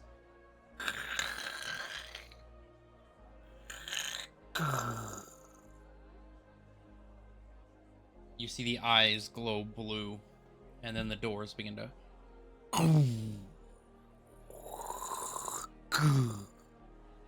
open up into a massive banquet hall.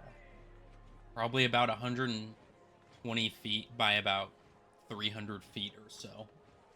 You see the tile inlaid on the floor is the same sort of deep forested green marble. You see even the grout in between almost looks as if it's inlaid with fine jewels, crystals, gold, platinum. The floor almost reflective. You look up and you see massive chandeliers and light fixtures, statues, paintings, tables. This is bigger than your place, Valen. Like, even your parents' main home is dwarfed in comparison to this. Yeah. I'm just This kinda looking place is a around. bit fancy That it is. and big and quite open. It is. Huh. Keep an eye out around.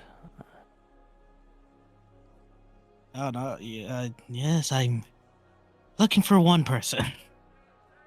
You begin walking. There are servants running around in a frenzy, going, cleaning, getting things ready, organizing. You see boxes being unloaded, books being put onto shelves. Looks like this is a fairly new construction from the looks of it.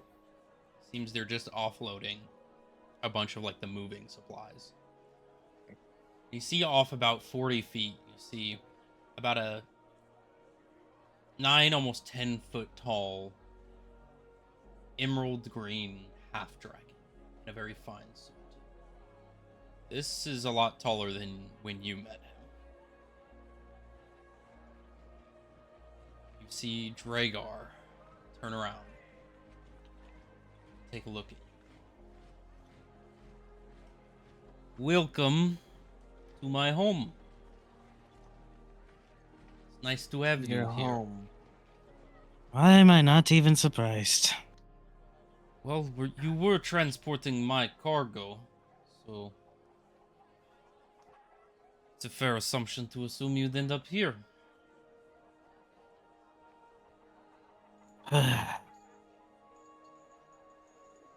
What are we doing here? That box, for one thing. Thank you for bringing it to me. What do you mean? Well, you wouldn't want to prevent a family reunion now, would you? What See are you him talking about? clap his hands, and you see two shadowy orbs appear on either side of him. Smoke begins to rise out. You see two individuals arise. You see a black half dragon in a fine suit with a green tie. You see a high elven woman, pale in skin, long black hair, a very fine dress on, and you see the same thick collars around both of them. That onyx dragons from the memory. Seems like it. I would like to introduce you to Mr. and Mrs. Tolerant.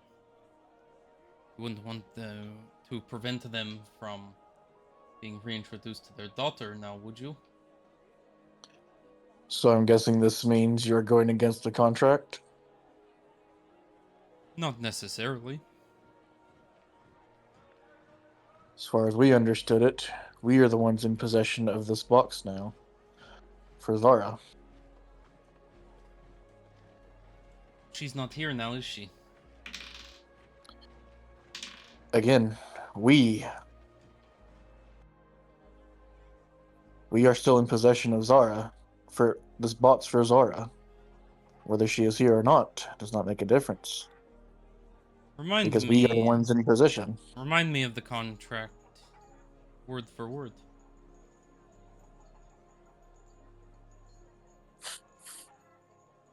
I gotta pull it up.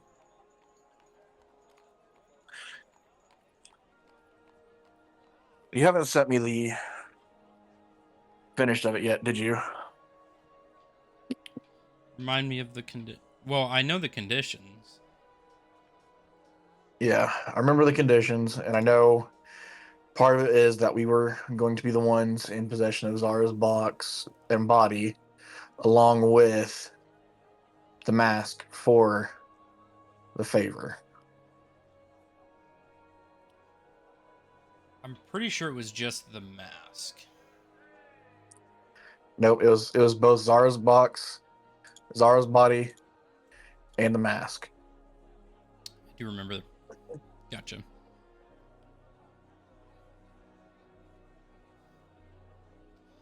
Not necessarily going against the contract.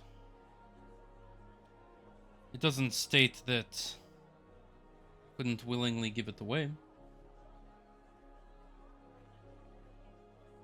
This doesn't If seem we very willing. if we decide to. I would implore you to decide to. That you have her soul, don't you? I do. Well, I don't. Her father does. I assume He- so. He motions to the man, and you see him reach in his pocket and pull out an orb. All right, then. You do wish for Hang one on. to be whole, don't you? Let him have the box. Hang on. I need an understanding first. Didn't Zara become the new The new vessel vessel. for pestilence? Famine. Famine. Famine. Mm-hmm. Yeah. Hmm? Okay. But her body broke apart into this new being, and her Right. body kind of broke into this armor. Right. Did anybody see what happened to the soul itself? Nothing remained. York got a vision. I got a memory of something from Zara's memories of a orb being given from Sartol to the Onyx dragon, half dragon. I mean, it's And not that onyx. we It's see not before. crystalline. It's just black. Black dragon, half dragon. And it was a yellow orb soul like thing. So is the color of the orbs the same? Mhm. Okay. See a bright white light.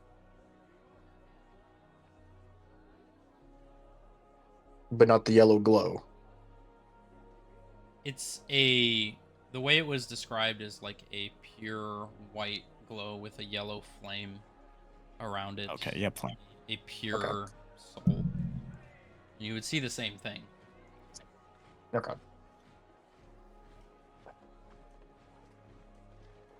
I would say just give the body to her.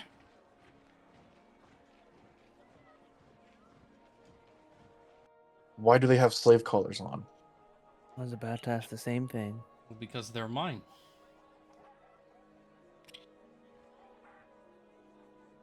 And why would we want to put Zara's body in the same circumstance?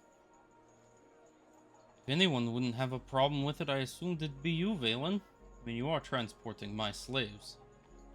That's not what I asked. Being together as a family in servitude is better than not having them at all. If we remember correctly, Zara wasn't exactly very fond of you, and I doubt she would want to be under servitude for you. Why don't you let her soul go back to her body and find out for yourself? We can do that in another circumstance that we keep the body. That's with not her how soul this works. intact. I mean, I'm assuming you have some influence on their minds of some kind, do you? I do not. It's their own will. They have a choice to leave whenever they wish. Under what circumstances if they leave? Well, I they highly know. doubt they want those heavy collars around their neck. Well, they know that if I am not supplying them power, then they die. As my power is all that's keeping them alive right now, and they both know hell awaits for them. And I'm sure Zara knows that as well. So they choose to let me lend them power, and they stay living and out of hell's grasp.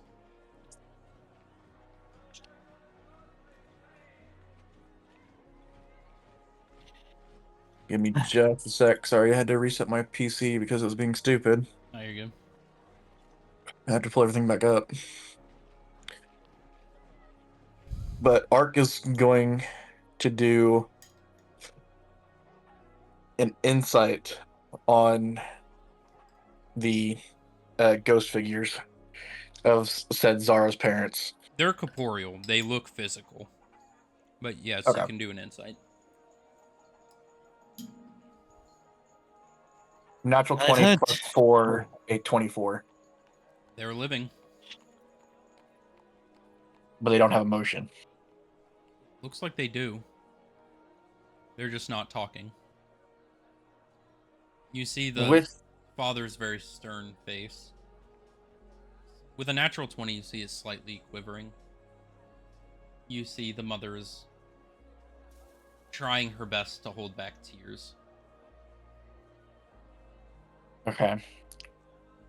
So with this 24, Ark is wanting to try and give them a signal to read of like, do you want this? As That's you do this, Dragar says, "You can talk to them yourself if you wish." he's ignoring him. He's just giving them the insight to see if they'll fight against him to give a true answer. They nod to you.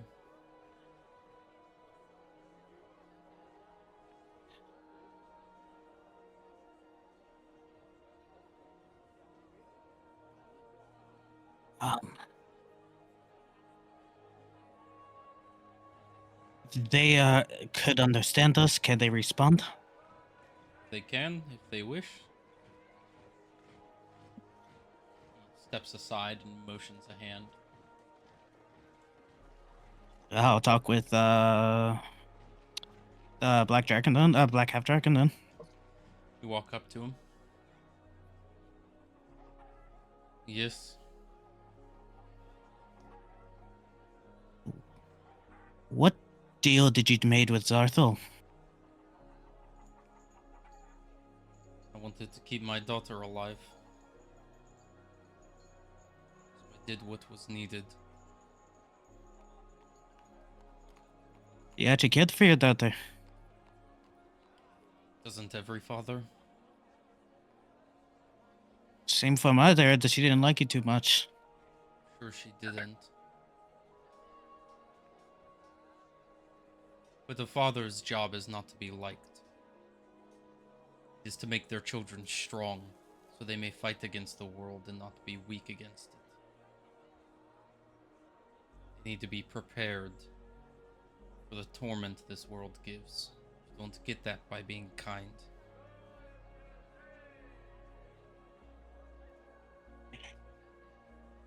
Alright. Seems she's been through enough. I would wish for you to return her to her rightful place with her family.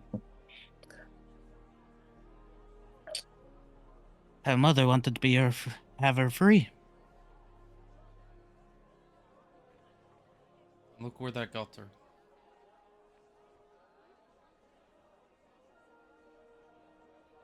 She wasn't Why ready. not?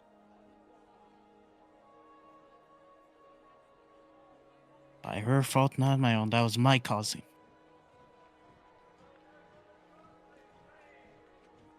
It would do you well to return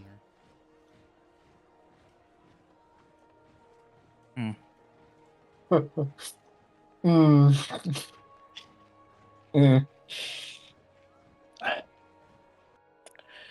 Just return the body. What is your opinion on Dragar?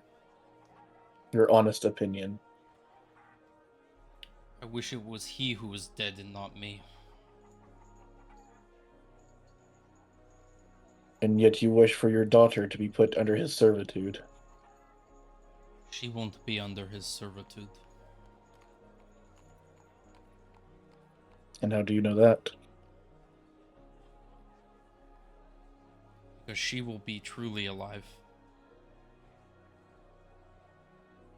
Like he said, we made this deal to keep ourselves alive. I know hell awaits me.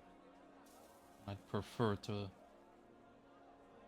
prolong the wait.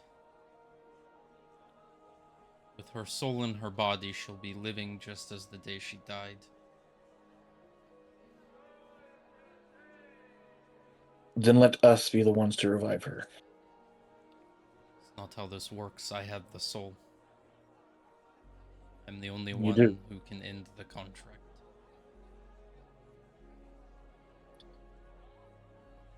And I imagine ending the contract could also be a consequence for you. Could be, but it's my job to deal with that.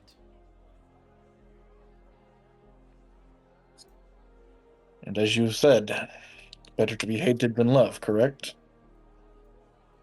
Correct. Then allow us. No. You will return her to us. It is not your place and it is not your decision. Would us reviving her not also break the contract?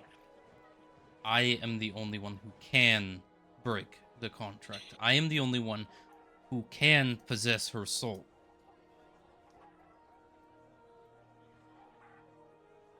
I could try and give you this soul, even if I wanted to, but nothing would happen.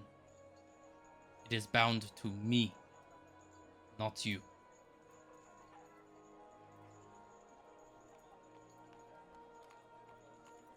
When are you gonna revive her? As we arrive back home, she will awake as if nothing but a night had changed since she died. No memory of her life with you. No memory of the torment, the suffering. No memory of the deal or her servitude to Zarthol. She will awake as if she had a long slumber. She will have a loving family waiting for her. Loving. I've learned from my mistakes.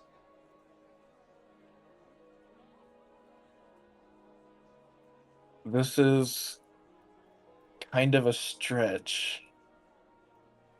But because Ark knows that Zar doesn't trust Dragar, he's focusing on that. So what he's going to attempt, and he's not going to attempt this out loud. He's going to attempt this as like a private conversation in his head. He is going to attempt to contact Zarthol. All right.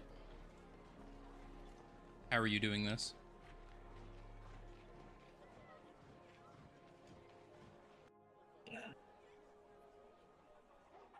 Let me think. I want to make sure I remember correctly. He is a version of death, correct? He is the Archangel of Death. Yes. Archangel of death itself. Yes. He is the Okay. second born Archangel.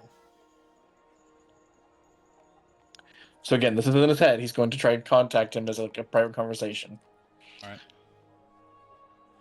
And the best way he does know is to do a prayer to him. All right.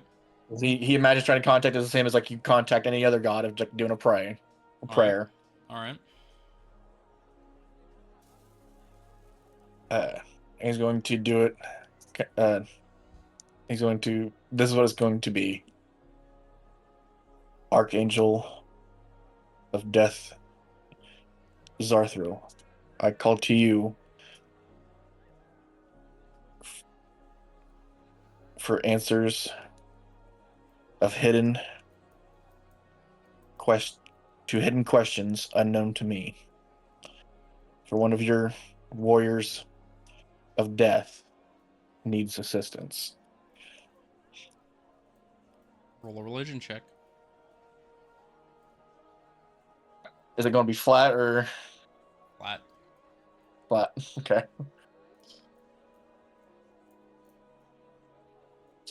18 plus 0. 18. As you begin to reach out, you feel this cold presence down your spine. Hear a voice in your head. What is it you need? I imagine you have been listening to the conversation. Yes, what is it you need? Is what he states true about the contract? Unfortunately, yes. Do you know if Dragar does plan to betray them? I can't tell you that, but I can tell you the contract I signed with Sir Tularin is a sound one. There's no getting around it. Okay. Didn't figure there was a way around it, but another confirmation of the contract does help. I've got better things to do. Yes, Try that not was to it. call me on a whim. You're good. And the feeling subsides. You see Dragar look up. Calling for gods in my home. Seems Yeah. kind of disrespectful. I am a man who gathers knowledge, if able. That's just one of the ways I was gathering information. And he sets the box down in front of the father. See Dragar snaps his finger, and you see 4 butlers run up and immediately lift the box. And they begin walking away with Mr. and Mrs. Tularin in tow. See, that wasn't too hard. With you, it makes it interesting. Of course. Valen, you seem to be a little quiet. Something on your mind? Nothing's necessarily on my mind.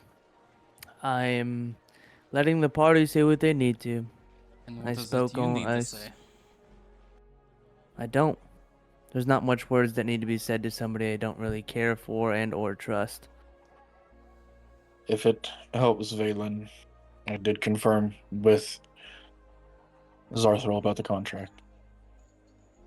Whether confirmed or not doesn't mean I trust Dragar. Oh, no, same. Well, you know what they say. You don't need to trust your boss. They are still your boss. You're no boss of mine.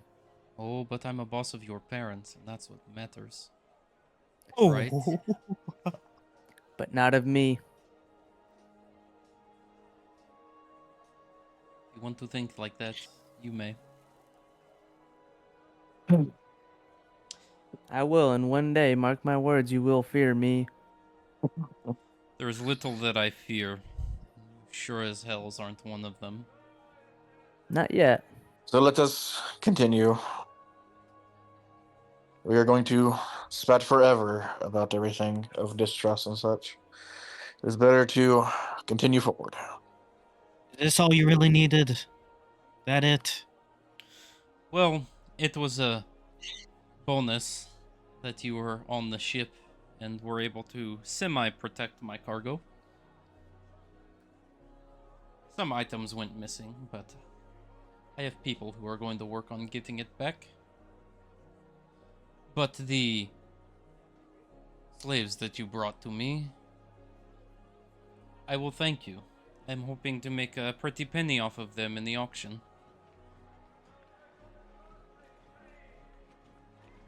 So Yeah. You are. I will thank you for not setting them free. It really helped that Valen was very convincing to you all to just get them transported.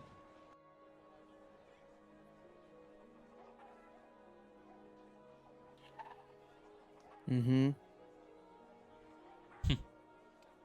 You can see Where's- just like on Valen's face, he's like over all of it. Jaga, where's Karathan? I assumed you'd be asking of him.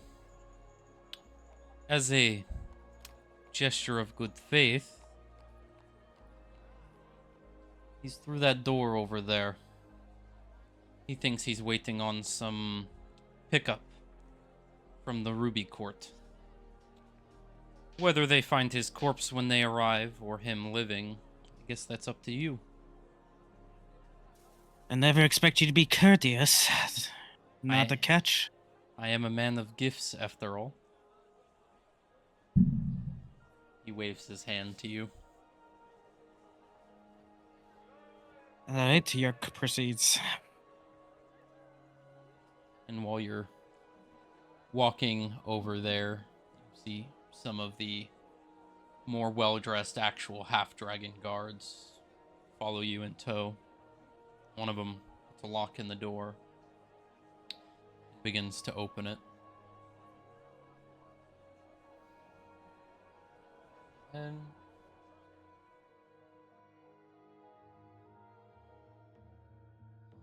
as you enter the room, the stench hits you first. Foul, rot, decay. You walk into a dark stone room. There is a single chair in the middle of the room. You see Karathan, stripped of clothing, the large bulbous form of himself, chained to the floor and the chair. He's beaten, bruised, and bloody.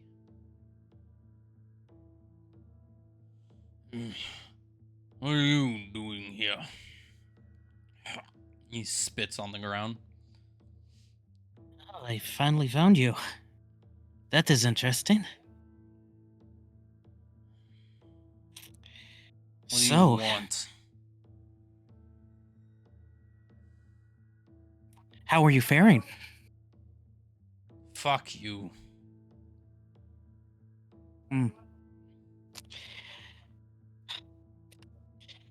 He shoots both his legs. You hear him scream in agony. You look on his very thinning haired, liver spotted head. You see eyes begin to open, 8 of them around his head, as he screams in agony as both of his kneecaps explode. Hurts, doesn't it? Fuck you. What did I ever do to you? Not what you did to me. It's what you done to those slaves. They deserved it. They were gonna die in the wilderness anyways. It's better for us to use them than to just have them rot in the wilderness. He shoots him in the arm now. He screams again. You're just making it worse for yourself. Yerk gets closer. You know who I work for. They will be after you for this. Let them come. Well, have to take care of all of you eventually.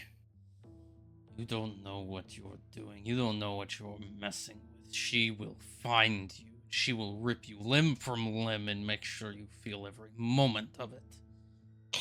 Yerk digs his talons into his chest. Organ harvesting. You do I see. not scare me.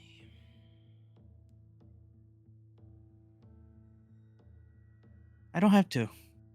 This just makes me feel better. Just get it over with. Oh, you didn't make it quick for them. Why should it be quick for you? He spits right in your face. Just blood spatters the side of your feathers.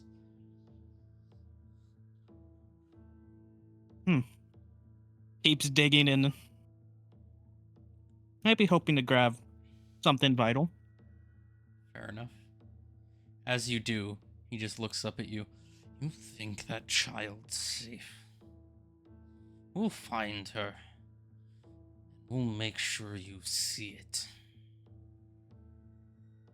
You won't. You won't be able to see at all. He takes his other talent and then stabs his eyes. All right. As your claws into the head, you rip out, and you see the body just slump. You see the blood beginning to on the floor. His remaining bullets in the cylinder, he just fires more shots. Boom, boom, boom, boom. You see the body just takes the bullets.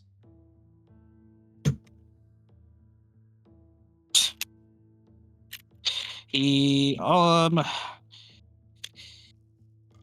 takes a finger off of him. Mm-hmm. Taking notes from Malric. All right. All right. He walks back out. All right. Maybe slightly more bloodier. And as you walk out, we're going to take a quick intermission here. I got to go to the bathroom real quick. Great. I could go use the bathroom, grab a drink So now. we will take an intermission. I'm going to put the intermission screen on. We will be back here in a little bit.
Alrighty, we are back from that brief intermission.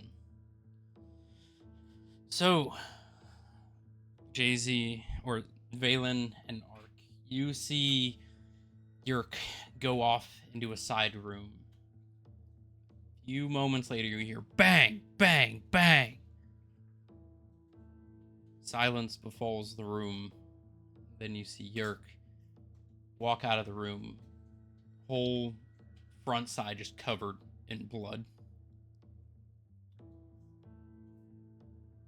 Will. I am gonna cast Prestidigitation on him and clean him up. All right.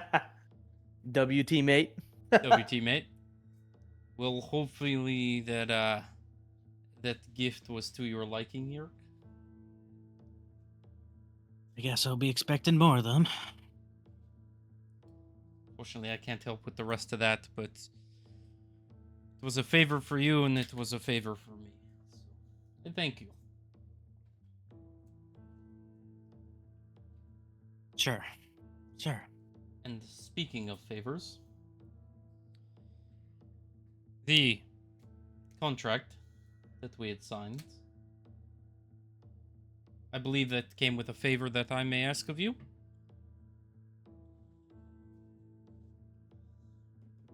Go on.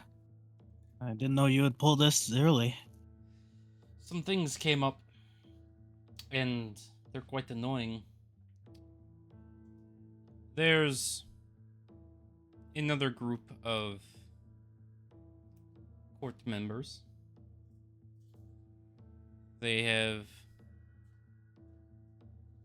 stepped on my business quite a bit here in Thydonia in my absence. I want you to take care of it. See,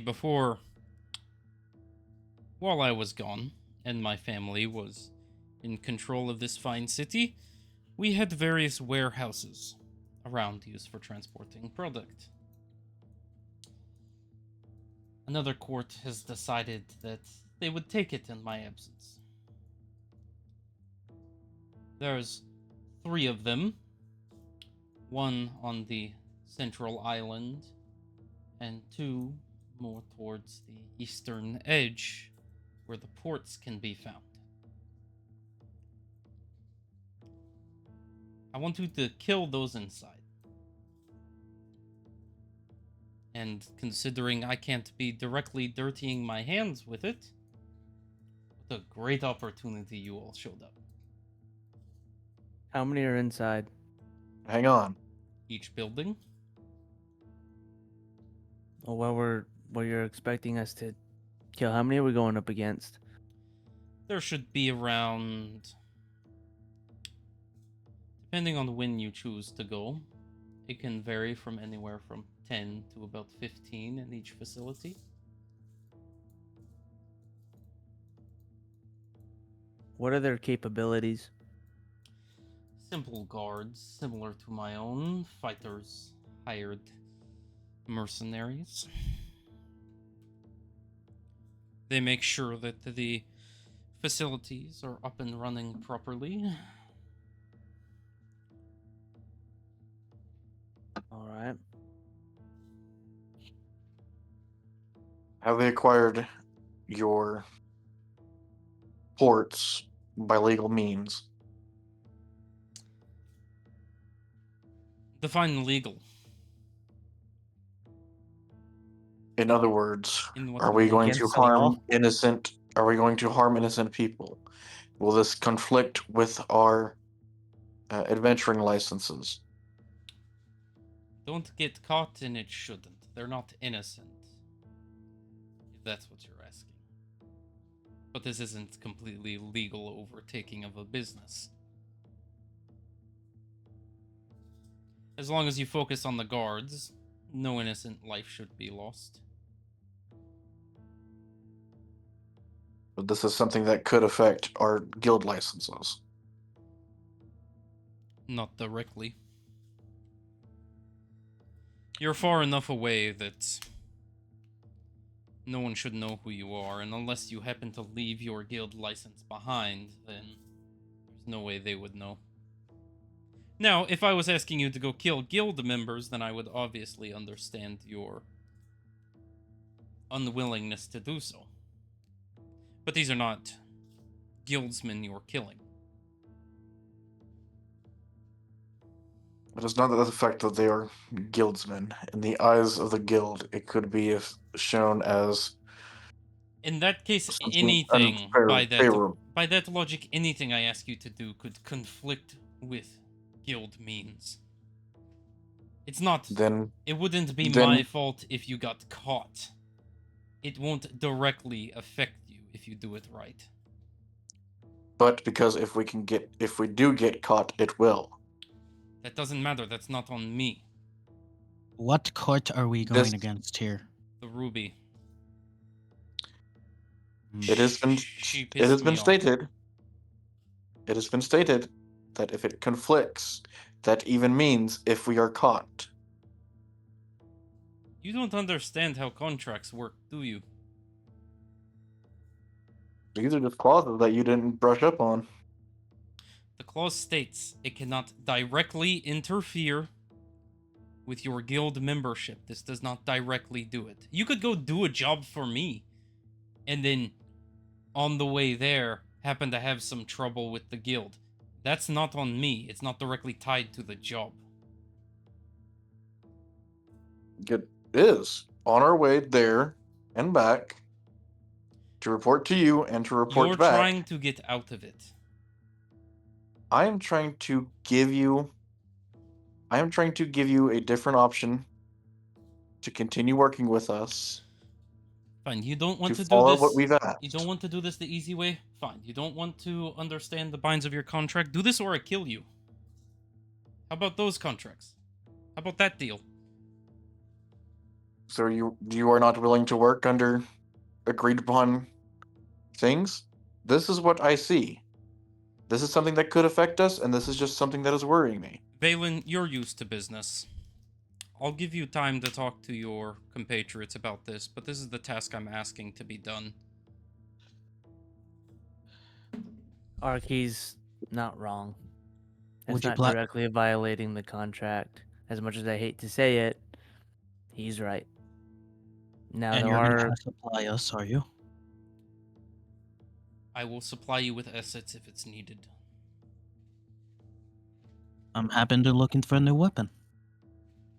That can be done. Also, do you know of a cobalt woman running a court?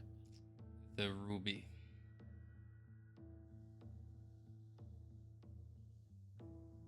Give me a gun. One of those things you have?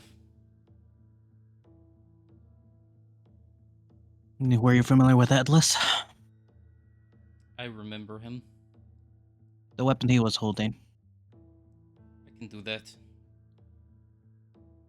See, this is someone who's willing to understand the actual words of the contract, not their assumed meanings.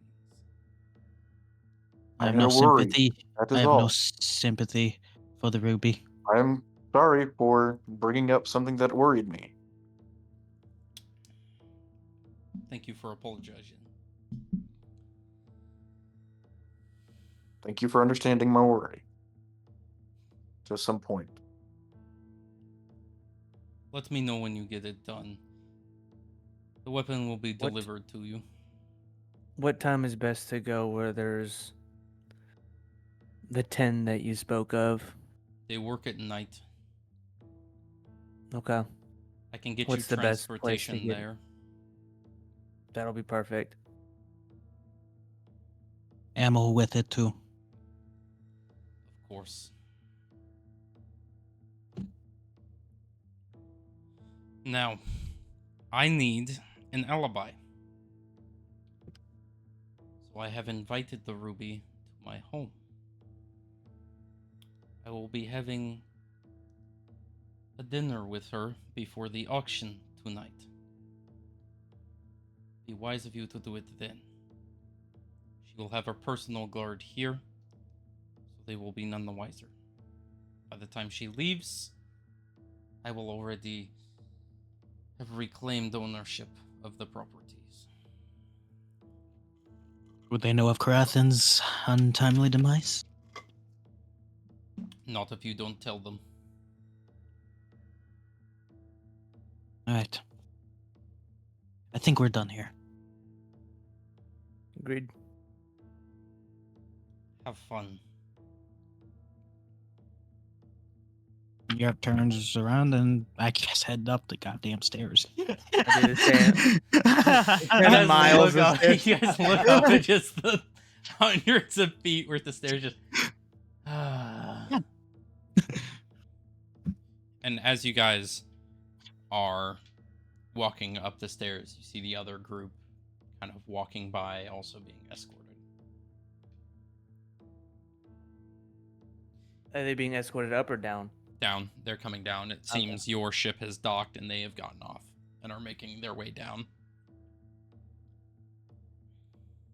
Well, good luck with them. Who? Dragar. Oh. Alistair just keeps walking. They each say their good looks. Alright. And you guys begin walking back up to the ship. You see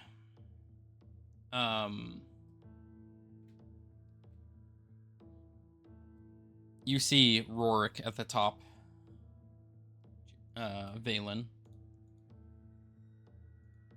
You see he's currently going over some ledgers and signing paperwork. You see the bottom part of the cargo hold is open. There are workers, the local workers of the ship, as well as the butlers from the current estate, currently unloading cargo on big, kind of like those flatbed dollies that you would see at like Home Depot.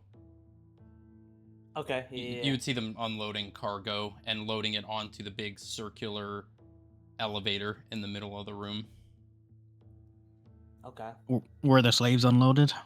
You don't see them.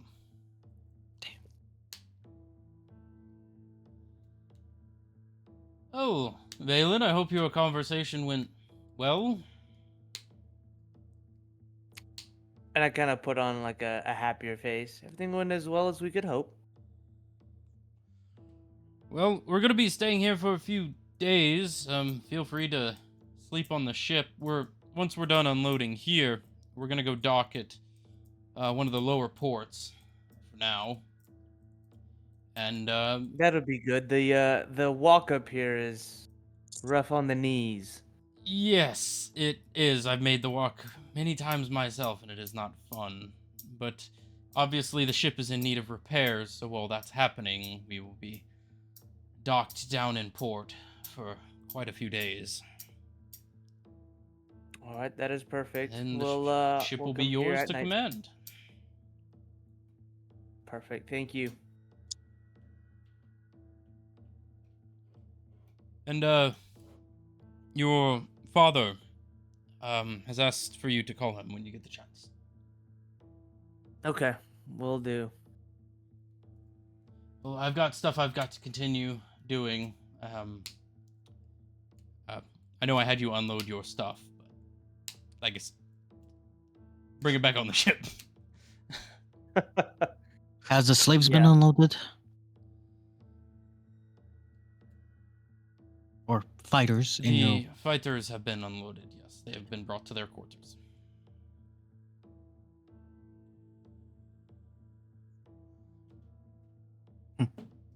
Alright. You all get back on the ship. You guys have probably about 45 minutes till they're done unloading everything. You see the workers are kind of taking a break, eating some food. You guys are kind of sitting on the top of the ship. You see the clouds kind of just bellowing underneath the ship and just passing by, just curling around the massive spire of the airship tower. You guys are sitting there. If there's any conversation you would like to have while they're unloading cargo. Well, I guess Dragar owns your family? Whatever that means.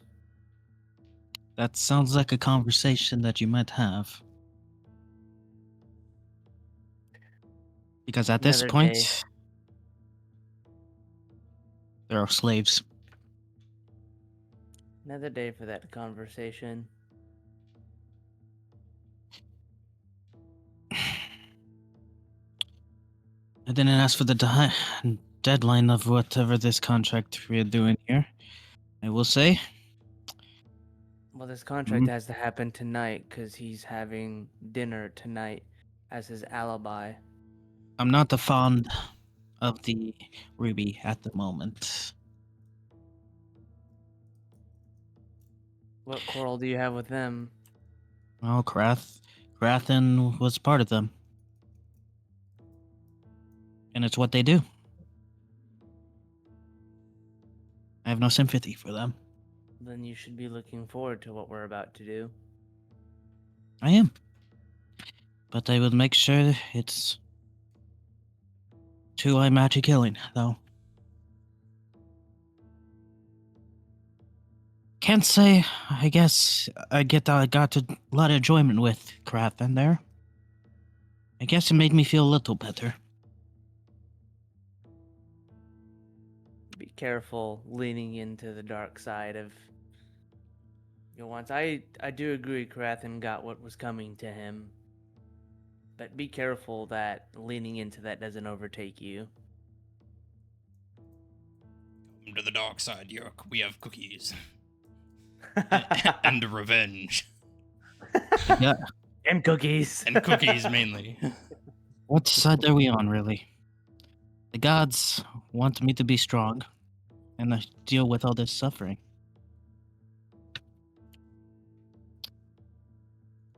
So, I am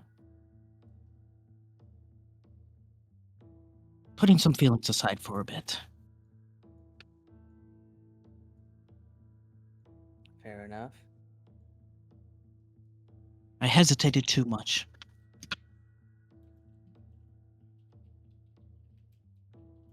I just need to do.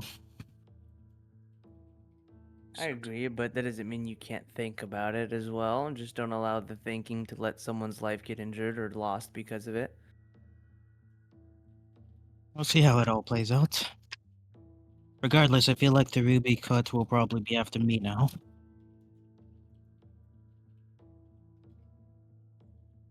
Well, we're a group, so if they're after you, they're after us. Oh, sorry I had to ring you up with all this, both of you. He had it coming. For me, it is worth the risk. They'll get what's coming to them, too. I don't like the Yeah. courts. You're not fighting alone. And I thank you. Because I'm gonna need... I don't think I could do this myself. Well, what I want you to. We've lost enough people. Now, I don't know if it's a good idea to talk here, but...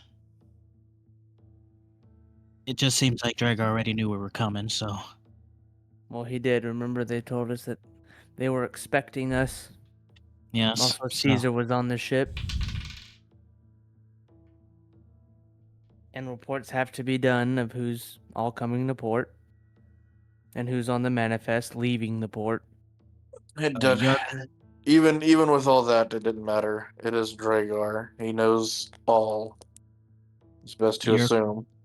Pretty pulls much. out a sheet of paper, just kind of scribbled down something and showed to Valen. So are we gonna do what it says on note? Are we gonna also deal with Zara's thing with the resurrection thing that Caesar had a plan for? No. Her family has her body. He said the prime time will do when they're doing the ritual. We can't be at the ritual if they're doing it tonight. And we have a mission to do. Remember, they went home. And we don't know where they live. Yeah, I definitely don't know where they live. I don't know if Zara ever spoke to you, Yerk, about where she's from or Just her place of birth. only of this place. And yeah, we're kind of out of luck on location. It is best to just not have to worry about it anymore. We do not have any information to join them. And they did not invite us.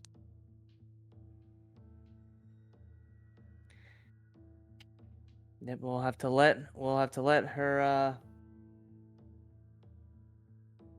let her story end here with her family. And if we happen to cross paths again, for whatever reason that may be, then we'll deal with it as it comes.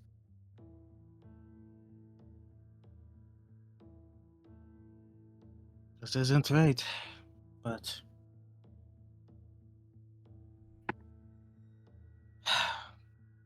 And dealing with Drager, nothing was right.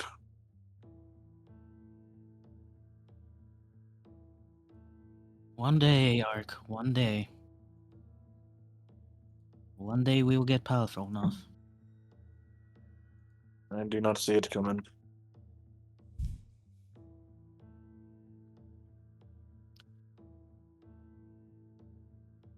Alright. Well, I guess I'm gonna go rest up a bit. And wait for the night. It's not a bad plan. DM, what time is it right now before like nighttime? You arrived early morning, so it's only about 8 o'clock in the morning or so. Okay.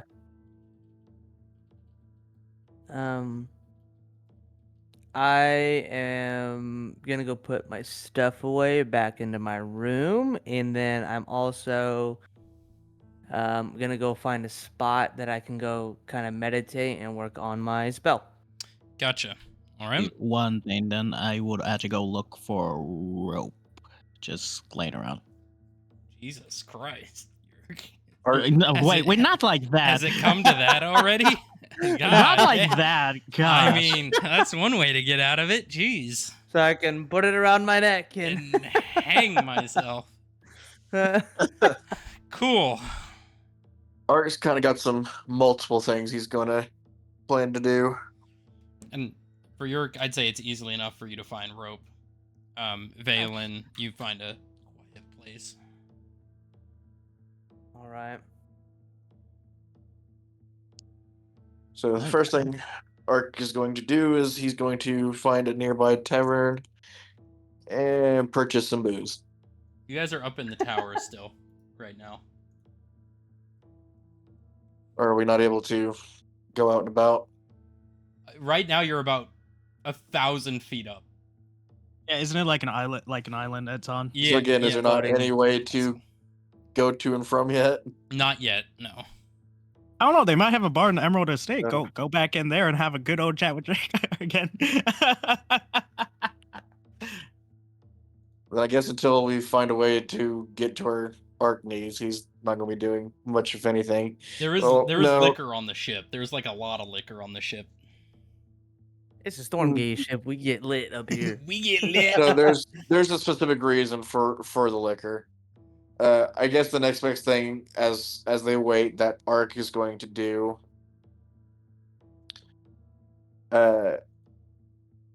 He's going to sharpen his senses of magic. He's wanting to get a sharper sense of the magicules. All right. How are you going about doing that? He's going to use his own magic as kind of like a practice source to detect. It's like he's going to feel the flow of the magicals around himself whenever he interacts with magic, how it like feels and stuff like that. All right.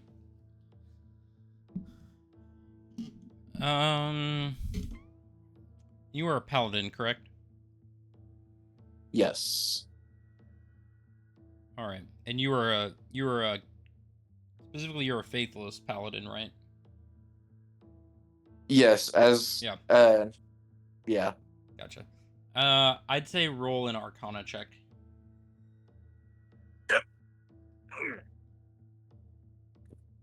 Ow.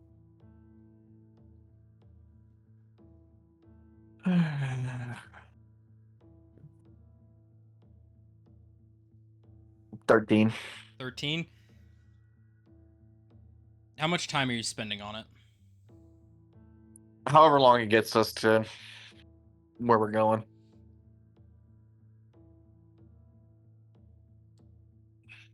Gotcha. All right. I'd say you're able to focus on it. You can definitely feel the flow of magic. It's hard to focus on, though. This is a new body of yours. You're still kind of getting used to it all, and the magic kind of holding you together is kind of interfering with that. But you're able to get a little bit of an understanding. Most of the magic within your body is definitely coming from a core area around your chest. Whereas previously you were more used to it being more of a circulation through your body, like your blood would be, this is more of a centralized radiating magic. Okay. While you were doing that, Yerk, what are you doing with the rope aside from tying it around yourself and jumping? No, he's gonna take that short sword blade. Yeah, just try Jimmy rigging it to the shotgun. All right, you're taking your short sword and jerry rigging it to a shotgun. Yep. All right. Go ahead, roll a intelligence check. See if you actually this would be survival because you're tying knots, and that's something a Boy Scout would do. Actually, I think survival is a pretty good one, so I think I'll be totally fine. Let's see. Gotcha. My name is Russell. Survive plus 4. 18. 18. Mhm.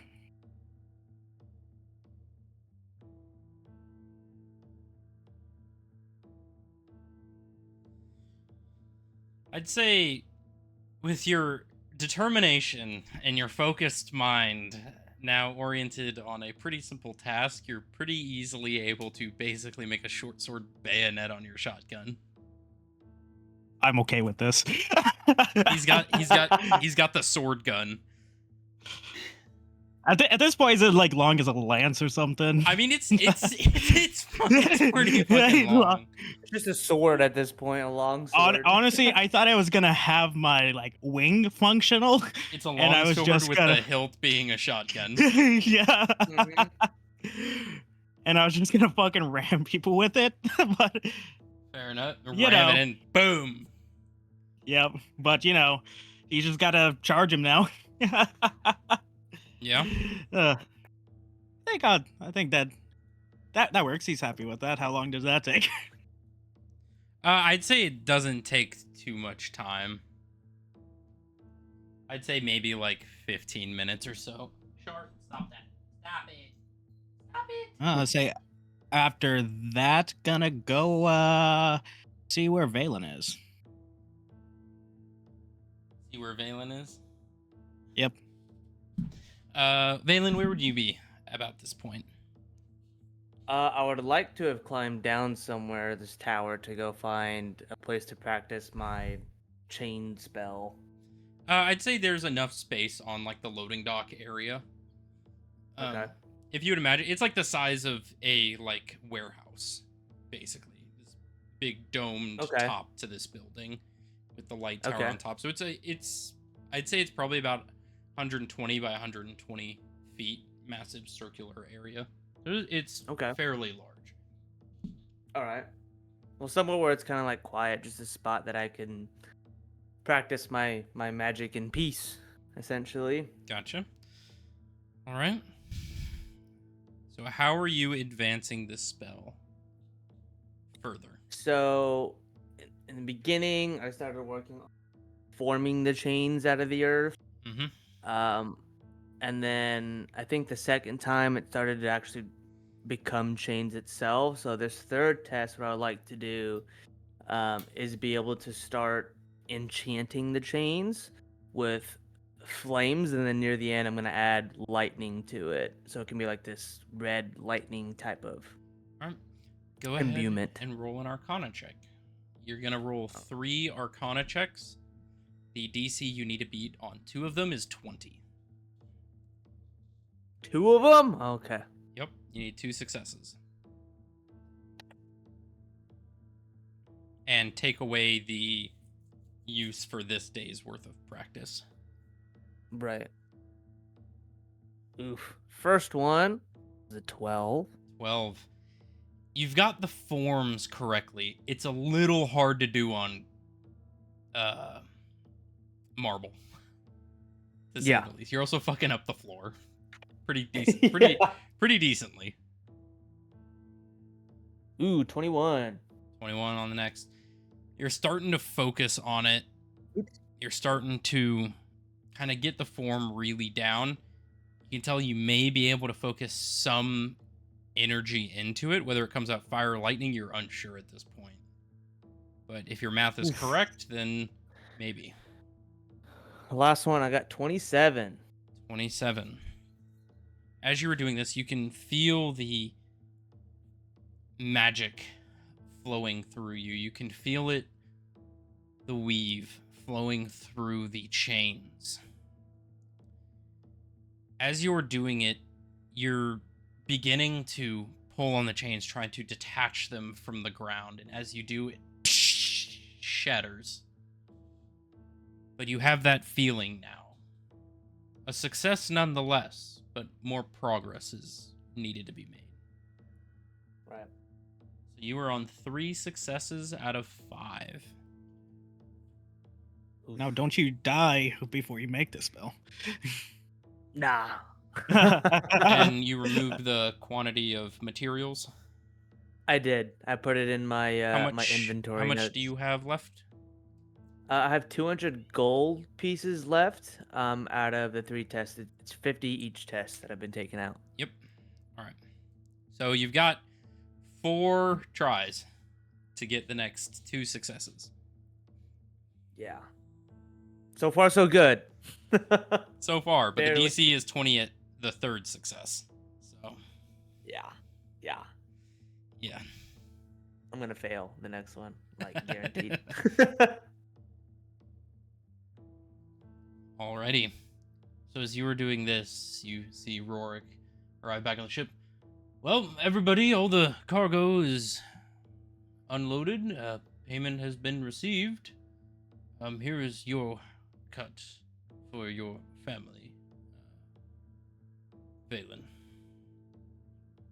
Appreciate He that. hands you a box. A box. Mm-hmm. All right. Go ahead and open that box. So in that box, you find 5 gold bars, which you can write. I'd recommend writing this down. So you find 5 gold bars, which each are worth 250 gold. 250 gold. Yep. All right.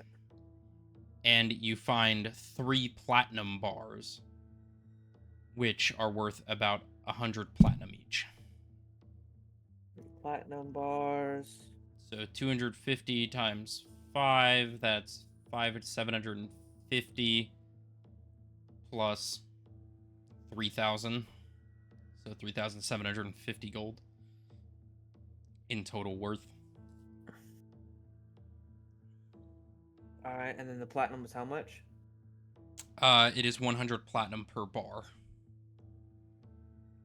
Or All 3 right, so bars. then that's 3 platinums. Okay. Yeah, 3 platinum bars. So then, This is also a very heavy box, by the way. yeah.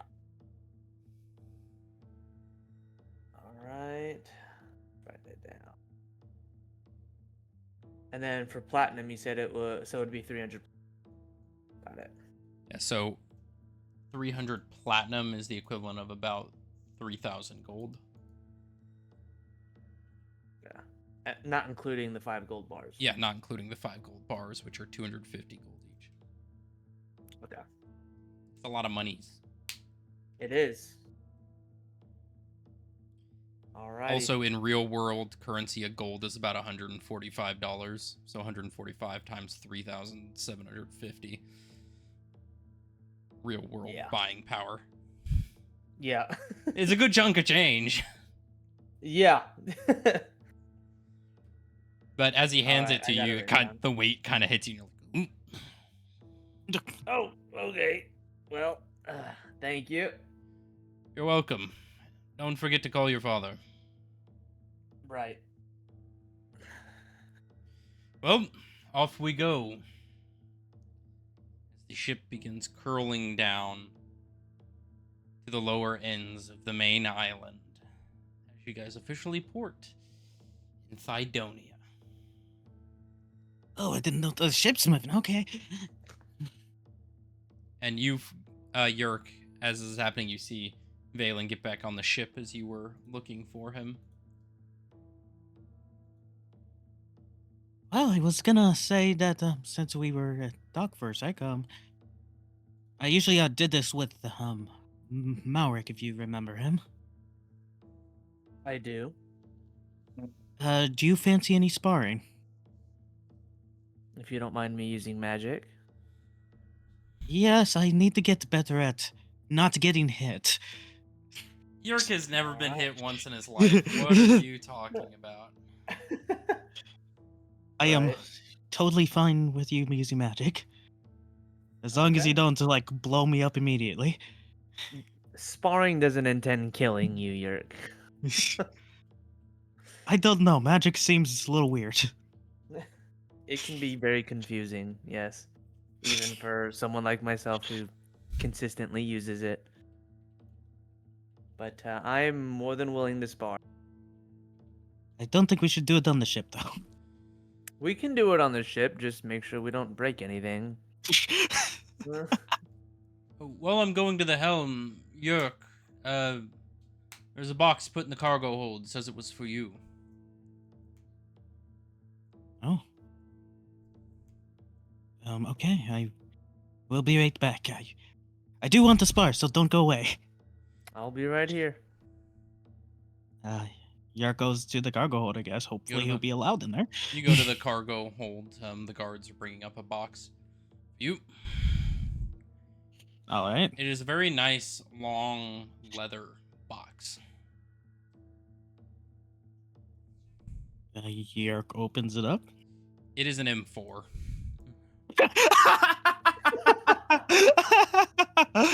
That's crazy. With 2 magazines and an optic on it.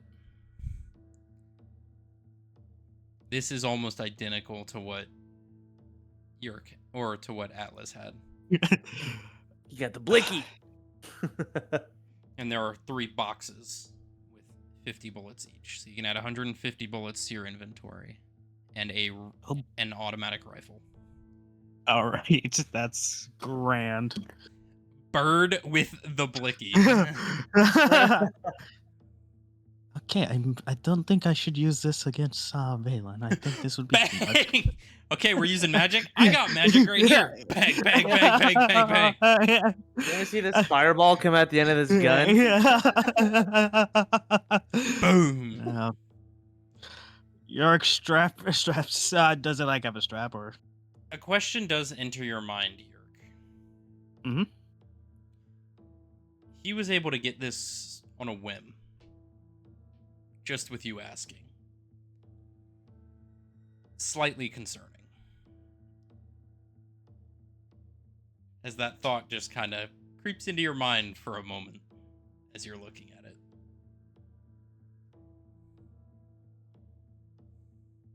Alright. You're just gonna keep that in mind now. And go say hello again to Valen. Valen, you see him Hello. walking up Hi. with Welcome this back. weird, with this weird metallic you've seen one of these before. You remember Atlas had one.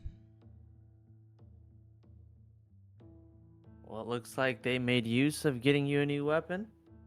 Didn't expect him to get it this quickly. It's Dragar.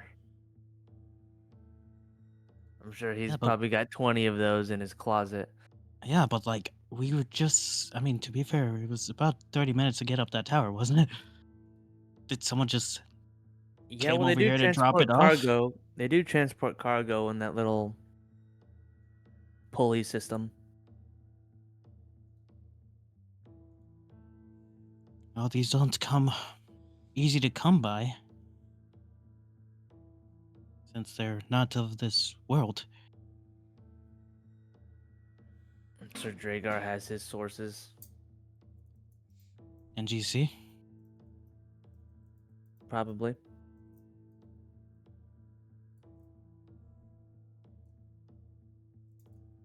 That's interesting. Just another thing to add for him. I'm sure there's a million and one things that we could pin on him. So about sparring. I'm not gonna use this weapon against you. It seems a bit It too takes much. his kneecaps out. Okay, now we fight. If you did, I wouldn't be considered it. I wouldn't consider it sparring. If you did. Yes. All I mostly just want to get better at dodging. right. Okay. In this case, Valen, I'm just gonna have you roll an Arcana check, Okay. and Yerk, I'm gonna have you roll a Dexterity saving throw. I'm gonna have Yes, you roll. because I need I'm gonna have you roll 3 each, and we'll Okay. see what happens.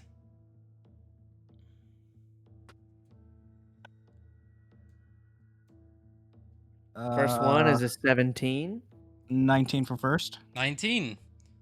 These spells are thrown pretty quickly at you, but you're doing well of dodging them. The muscle memory of being shot at, speared at, spell casted at are coming back to you pretty quickly. So your instincts kind of take over.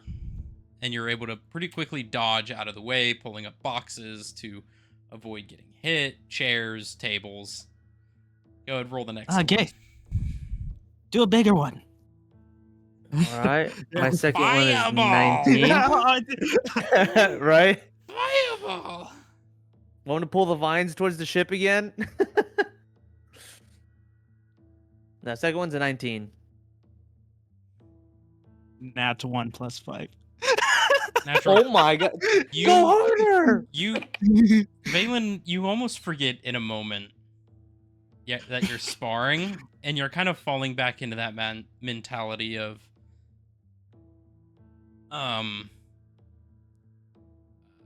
like focused pinpoint accuracy.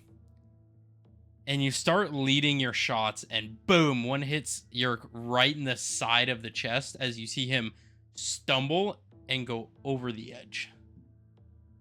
Oh my god. I'm gonna go run over. Is he like hanging on at this point, or is he You like? can find out. Well, I'm gonna go run over there.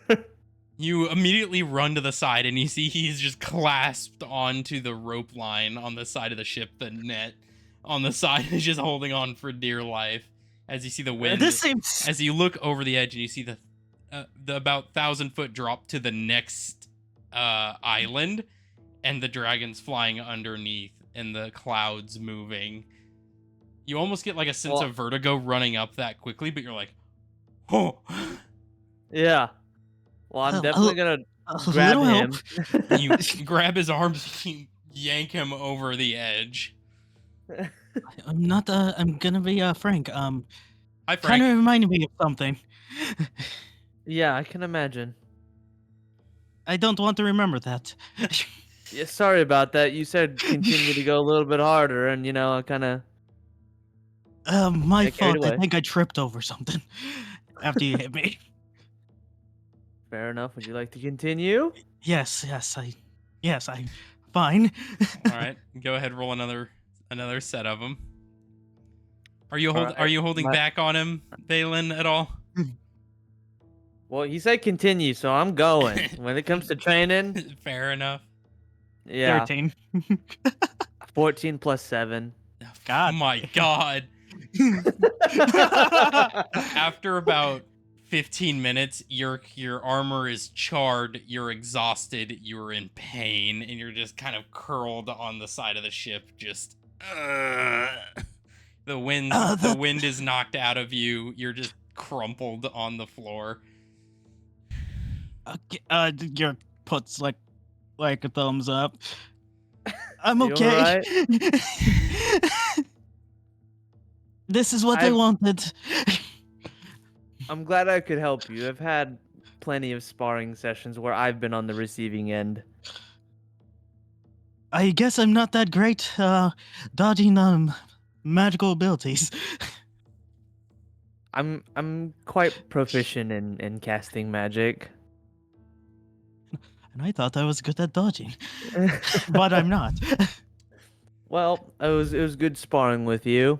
You should have that necklace that helps. Did he give it away? No. Okay. Well, you should no. have that necklace that helps heal your I wounds. thought you gave it to Vulia. No, that was Zara. Right. So, And that just reminded me that I forgot to give the ring. of anti-death? Yep. Yeah. Yeah. Yeah. Yeah. Somehow I feel like Yerk is gonna need it more. Almost falling off the ship. So, as your training is kind of concluding, you guys slowly make it down. You hear a. You guys land on the main island. You see immediately there are dock workers around, immediately tying the ship down. You hear citizens roaming about. A very thick, concentrated city. There's a very high density population. You see a bunch of people you haven't seen really around in the other cities. You do see half dragons and dragonborn, but you also see some elven folk, some half elves, humans. You see gnomes and halflings walking around. You see both hill dwarves and mountain dwarves. The shorter 3-foot tall hill dwarves, the craftsmen, and the about 7-foot tall mountain war dwarves are walking around. You see tieflings. You also, Yerk, you notice a few tabaxi walking around. These very thin feline individuals.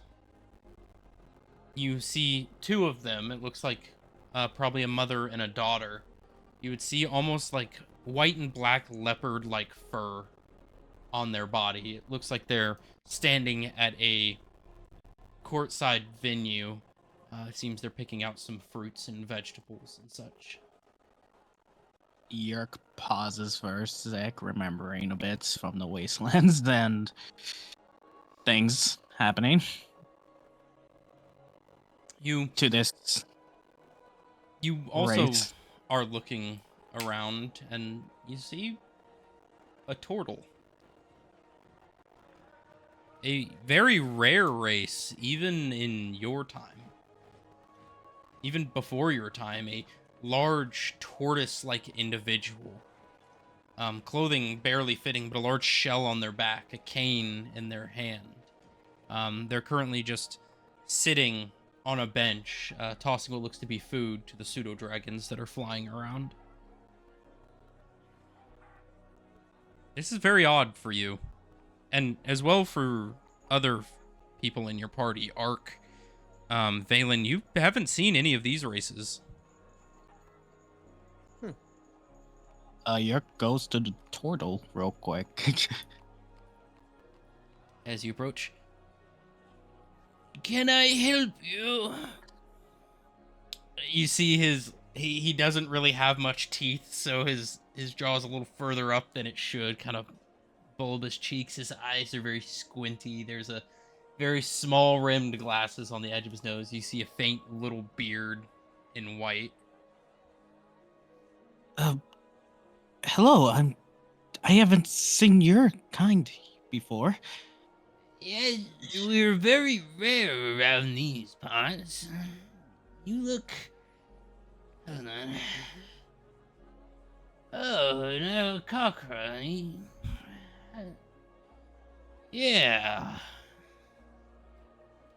Are you from Bostria?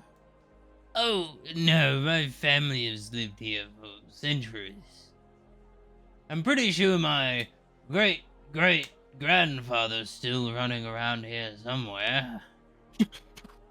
Oh, if you don't mind me asking, how old are you? I am... He sits and thinks for a bit. He's trying to wrap his mind. I'm probably in my 15th or 16th century or so. You must have seen a lot. I don't see much these days. My eyes don't work too well. There's a little drool just curling out of the side of his mouth. Is there something I can help you with, Sonny? Oh, sorry. I was just. My name's Yerk. I'm just landed here. Oh, nice. Nice to meet you, York. My name is,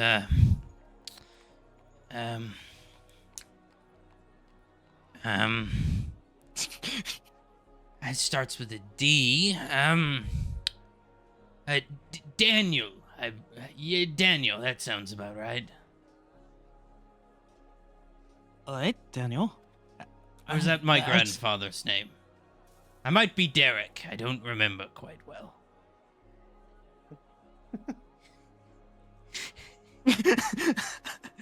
He's a turtle. They age for a long time. And it's not like elves where they keep their youth. They just continue living. I'm sorry to bug you. I was quite curious. Even in my time in the wastelands, I haven't seen any of you. Oh, why would you want to live in a place like that? I was born there. I'm sorry. I know. Okay. Do you wish to feed the pseudo dragons with me? I've got some extra bread. Last time I did anything involving pseudo dragons, they kind of just pecked me out of the air. They do like birds. But he kind of reaches up with his cane and taps the shell. Can't get through this old hard thing. And as he taps it, you see a little chip come off of it. Let me get that piece for you there. You see as it hit the ground, it just went... Oh. It happens, don't worry about it. We regrow our shells. Okay.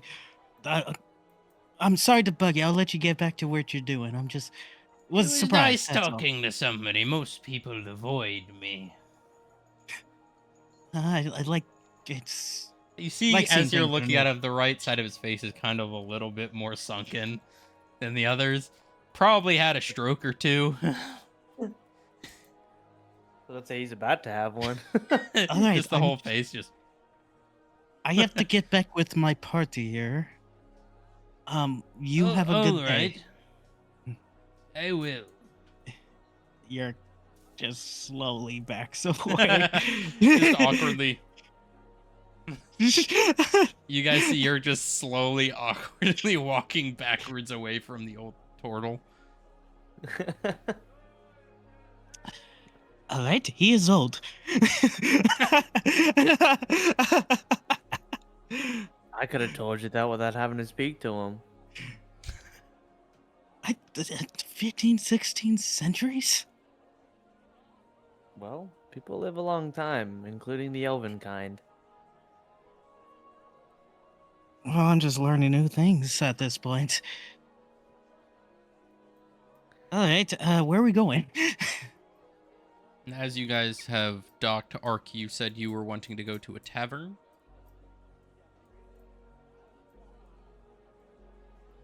Yes, one of the things he's wanting to do is go to like an inn or something that has alcohol. All right. that he can purchase? I'd say you'd find one of the local portside taverns. Still in the process of making this city, so All good. so be aware. But All good. you find some portside tavern. It definitely looks like an old sailor tavern. It's more of like a quick, in and out type of place. People really probably only stay for a day or so.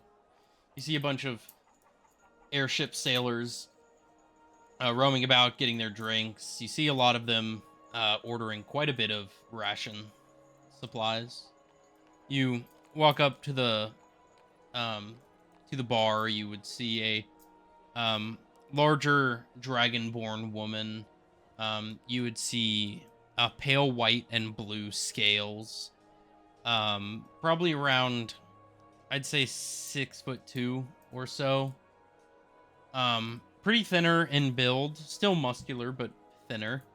Do you walk in? Oh, welcome. What can I get for you?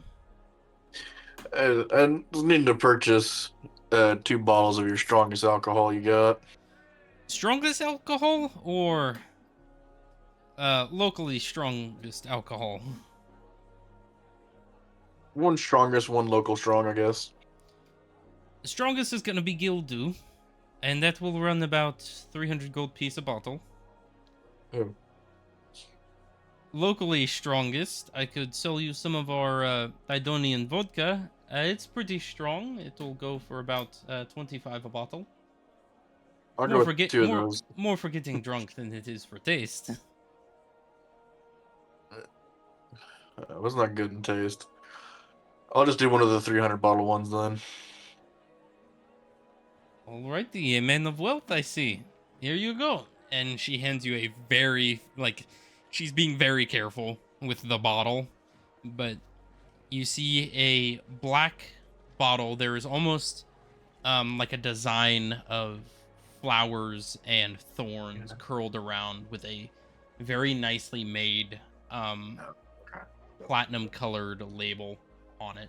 It says Gildu. Thank you for that. Another question for you. What is is there any worship sites for Zarthal? So you'll find them, mostly you'll find them at the local churches. Are you new to Tolarus? We are, yes. We just blew into town. Most cities that you'll find in Tolarus are going to have one main temple to Bahamut, our local god. Well, not the local, but the main worshipped god in Tolarus, and then you will typically find a secondary temple for the rest of the pantheon. Okay.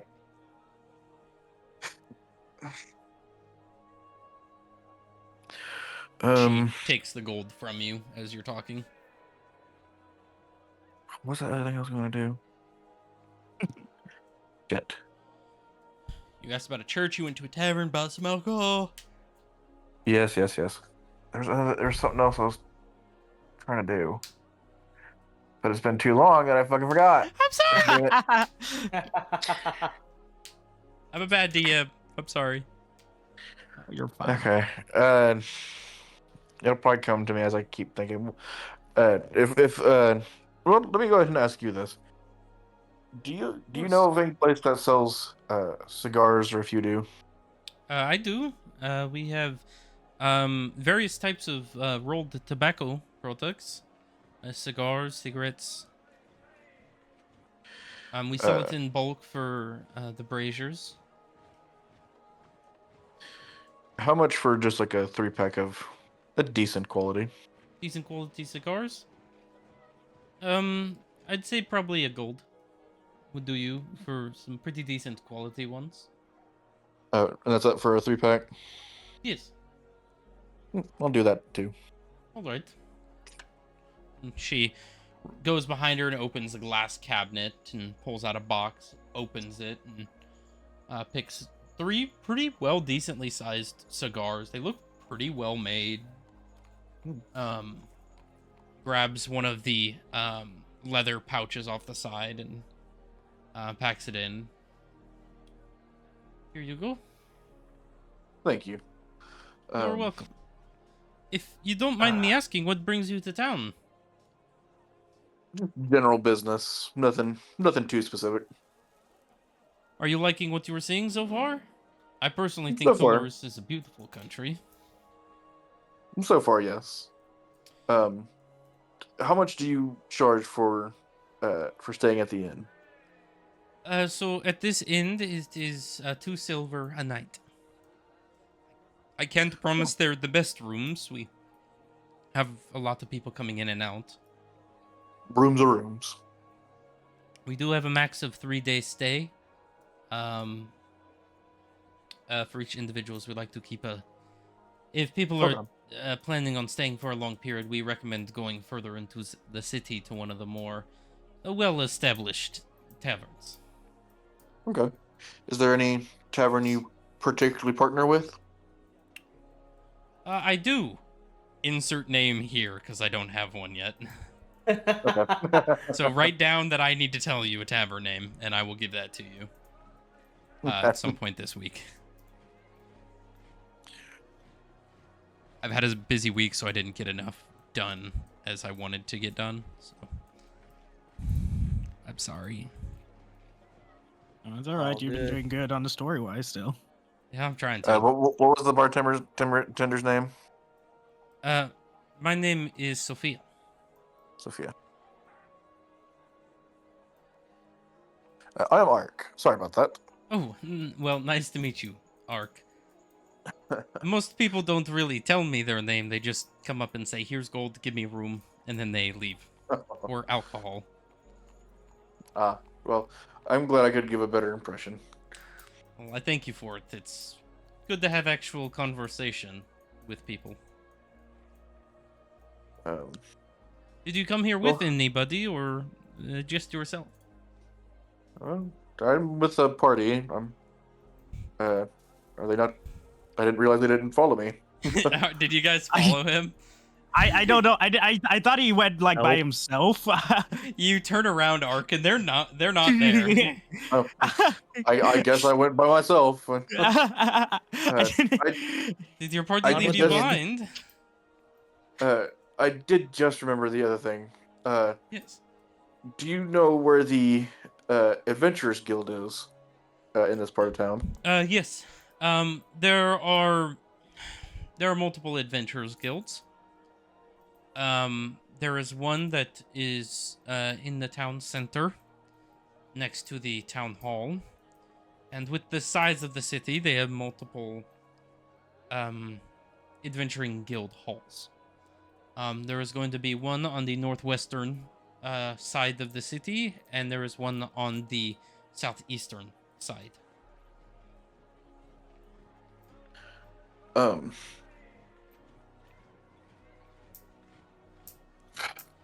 I'm trying to drudge up names, and I'm poor at it. I get it. I'm sorry. What was the previous one that we worked with? Dragar? Not Dragar. The Adventure You're Guild. doing the adventuring guild. Yeah, Zarla? Zarla. Is there anyone here that specifically is like well known with Zarla? Ooh, that's a name I haven't heard in a while. I'm not quite sure in what capacity. Business partner, close friend, just well known acquaintance. If you have any insight on that. Not that If I not, would know. it is okay. She's a pretty well-known name. She worked with the Frostborn Devils for a while. What's she up to now? She's actually running an Adventurers Guild. So she's retired. That's good to hear. Retired to some point. I imagine she still gets out there every now and then. Well, she was one of their best fighters, so I wouldn't assume she wouldn't like going out and having fun every now and then. Yeah. What was the group called again? The White Devils? The Frostborn Devils. Frostborn Devils. Close. Are any of them here doing anything? Still active or Some of the Frostborn Devils are still active, but they're more mercenaries. The group was disbanded when their leader, Adonius, he separated his ties from the government. They were a sect of the military. They're a special force sent to hunt demons during the demon incursions 75 years back or so. Ah. Well, I think it would be 25. It started 75 years ago. I think it ended 25. But after there was no more fighting to do, they all kind of went their separate ways, severed ties from the government, and kind of found their own ways in life. So I'm sure Makes you could sense. find them in Tolarus somewhere, but it's more of most of them retired, either getting up there in age or um, just not being up to it anymore. But we still look on them greatly. They did wonders for the help of this country's security. Well, thank you for that then. I always like to be a help to wandering individuals. Newcomers, Yes. You were very great help. You're welcome.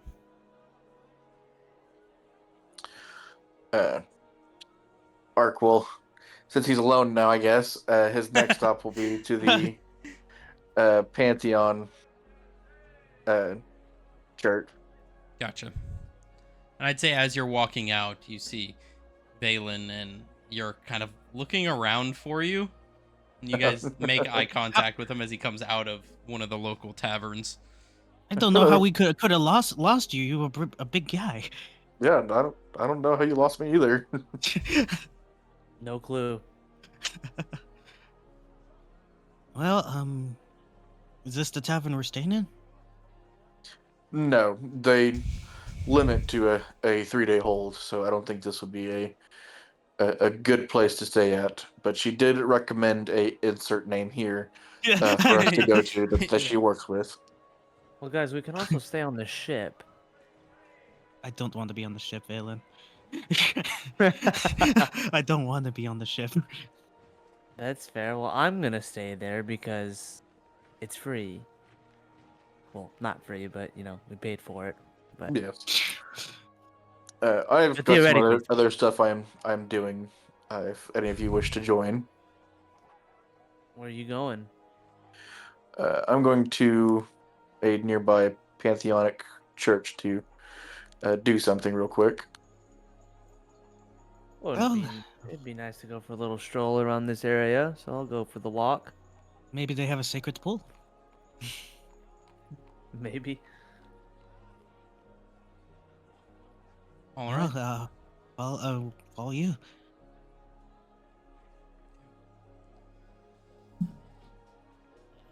Guess Writing we're going where I'm notes. Go to church. Go to church. Insert name. How are you guys finding the location of this church? I was just going off of what she said, All right. of where it was. I don't know. Is there any way you could climb something? I have all trust in Ark to guide the way because I assume he knows. Fair enough. We'll insert directional location here that you were told. Yeah. It is gonna be about a 2-hour walk. That's fine. Going from one end of the city to the other is probably about I'd say probably about a 5-hour walk. It's a big city. Fudge. I But wish I could be flying right now. as you guys are walking, any conversation you would like to have between your party, you are walking through the city. You can see there's multiple layers to the buildings. Think of like walking down like New York City, but not that high. There are buildings that are 6, 7, 8 stories tall. You can also see there are bridges atop some of these buildings. Very dense, narrow streets. There seems to be one main or multiple main streets that go through the city, but everything else is more of footpaths. And you also see most of the tops of these buildings are very flat, and you can actually see Dragonel carriages sitting atop the buildings. It seems like most people just take their dragons wherever they need to go. There isn't really a need for thick, like wheel-bound streets. So it's a lot of foot traffic and a lot of air traffic as dragons on most people's steeds. You would see like full-sized, like young dragons with saddles on them. Multiple peopled saddles on the back that are currently flying through the city.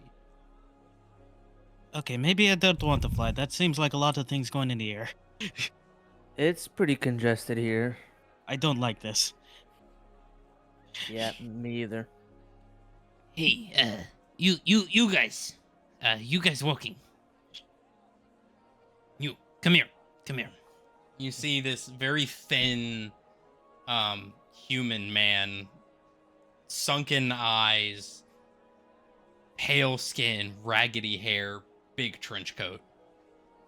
Alright, first off, are you a beggar? Not a beggar. I am a seller of goods. As he opens his jacket, and you see just hanging are just a bunch of random items. I think we're good. Thank you, though. I've got some very good, you know what I mean. You know, it'll knock you on your Well- ass, put you to sleep. We'll pass. Why not? You guys are no fun. You don't like to party? Nope. No. No.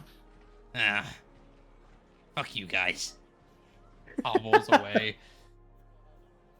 Can I check if I'm missing anything? If Sure. I remember this Sure. similar Sure, interaction. Go ahead, roll an investigation check. And I planned on standing behind everybody doing that. Fuck all, 5. 5?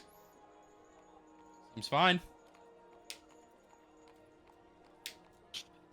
All right, you keep walking. Yeah. That was weird. That seems kind of similar to what the like someone from Port there did that tragically meant an end. This is why I don't talk to the weird ones on the street. Last time I did that, I got beaten over the head and chained up to a table. It was kind of eventually the other way around, and then Mauer kind of just Myrtleized him. he kind of killed him. I still have his finger. That's disgusting. You see it hanging on a necklace. That's gross. No, I put it in my pack. I did did not you? put it in the necklace. I No, I did or not. was it Malric No, that put it on a chain? he did. Yeah, okay. It was either him or Atlas Gotcha. because they were proud of it. So you guys continue walking for quite a while through these busy streets, up, down staircases, weird turns. This almost seems like a labyrinth of a city. But you come to a clearing, a massive courtyard of snowy grass and very well kept high top canopy trees. It looks like they're spruce and pinewood trees that have been shaven up. You can see benches. There's a small pond in the middle. You see a bunch of people ice skating on this frozen pond. You see families out eating underneath the trees and the small gazebo-like structures.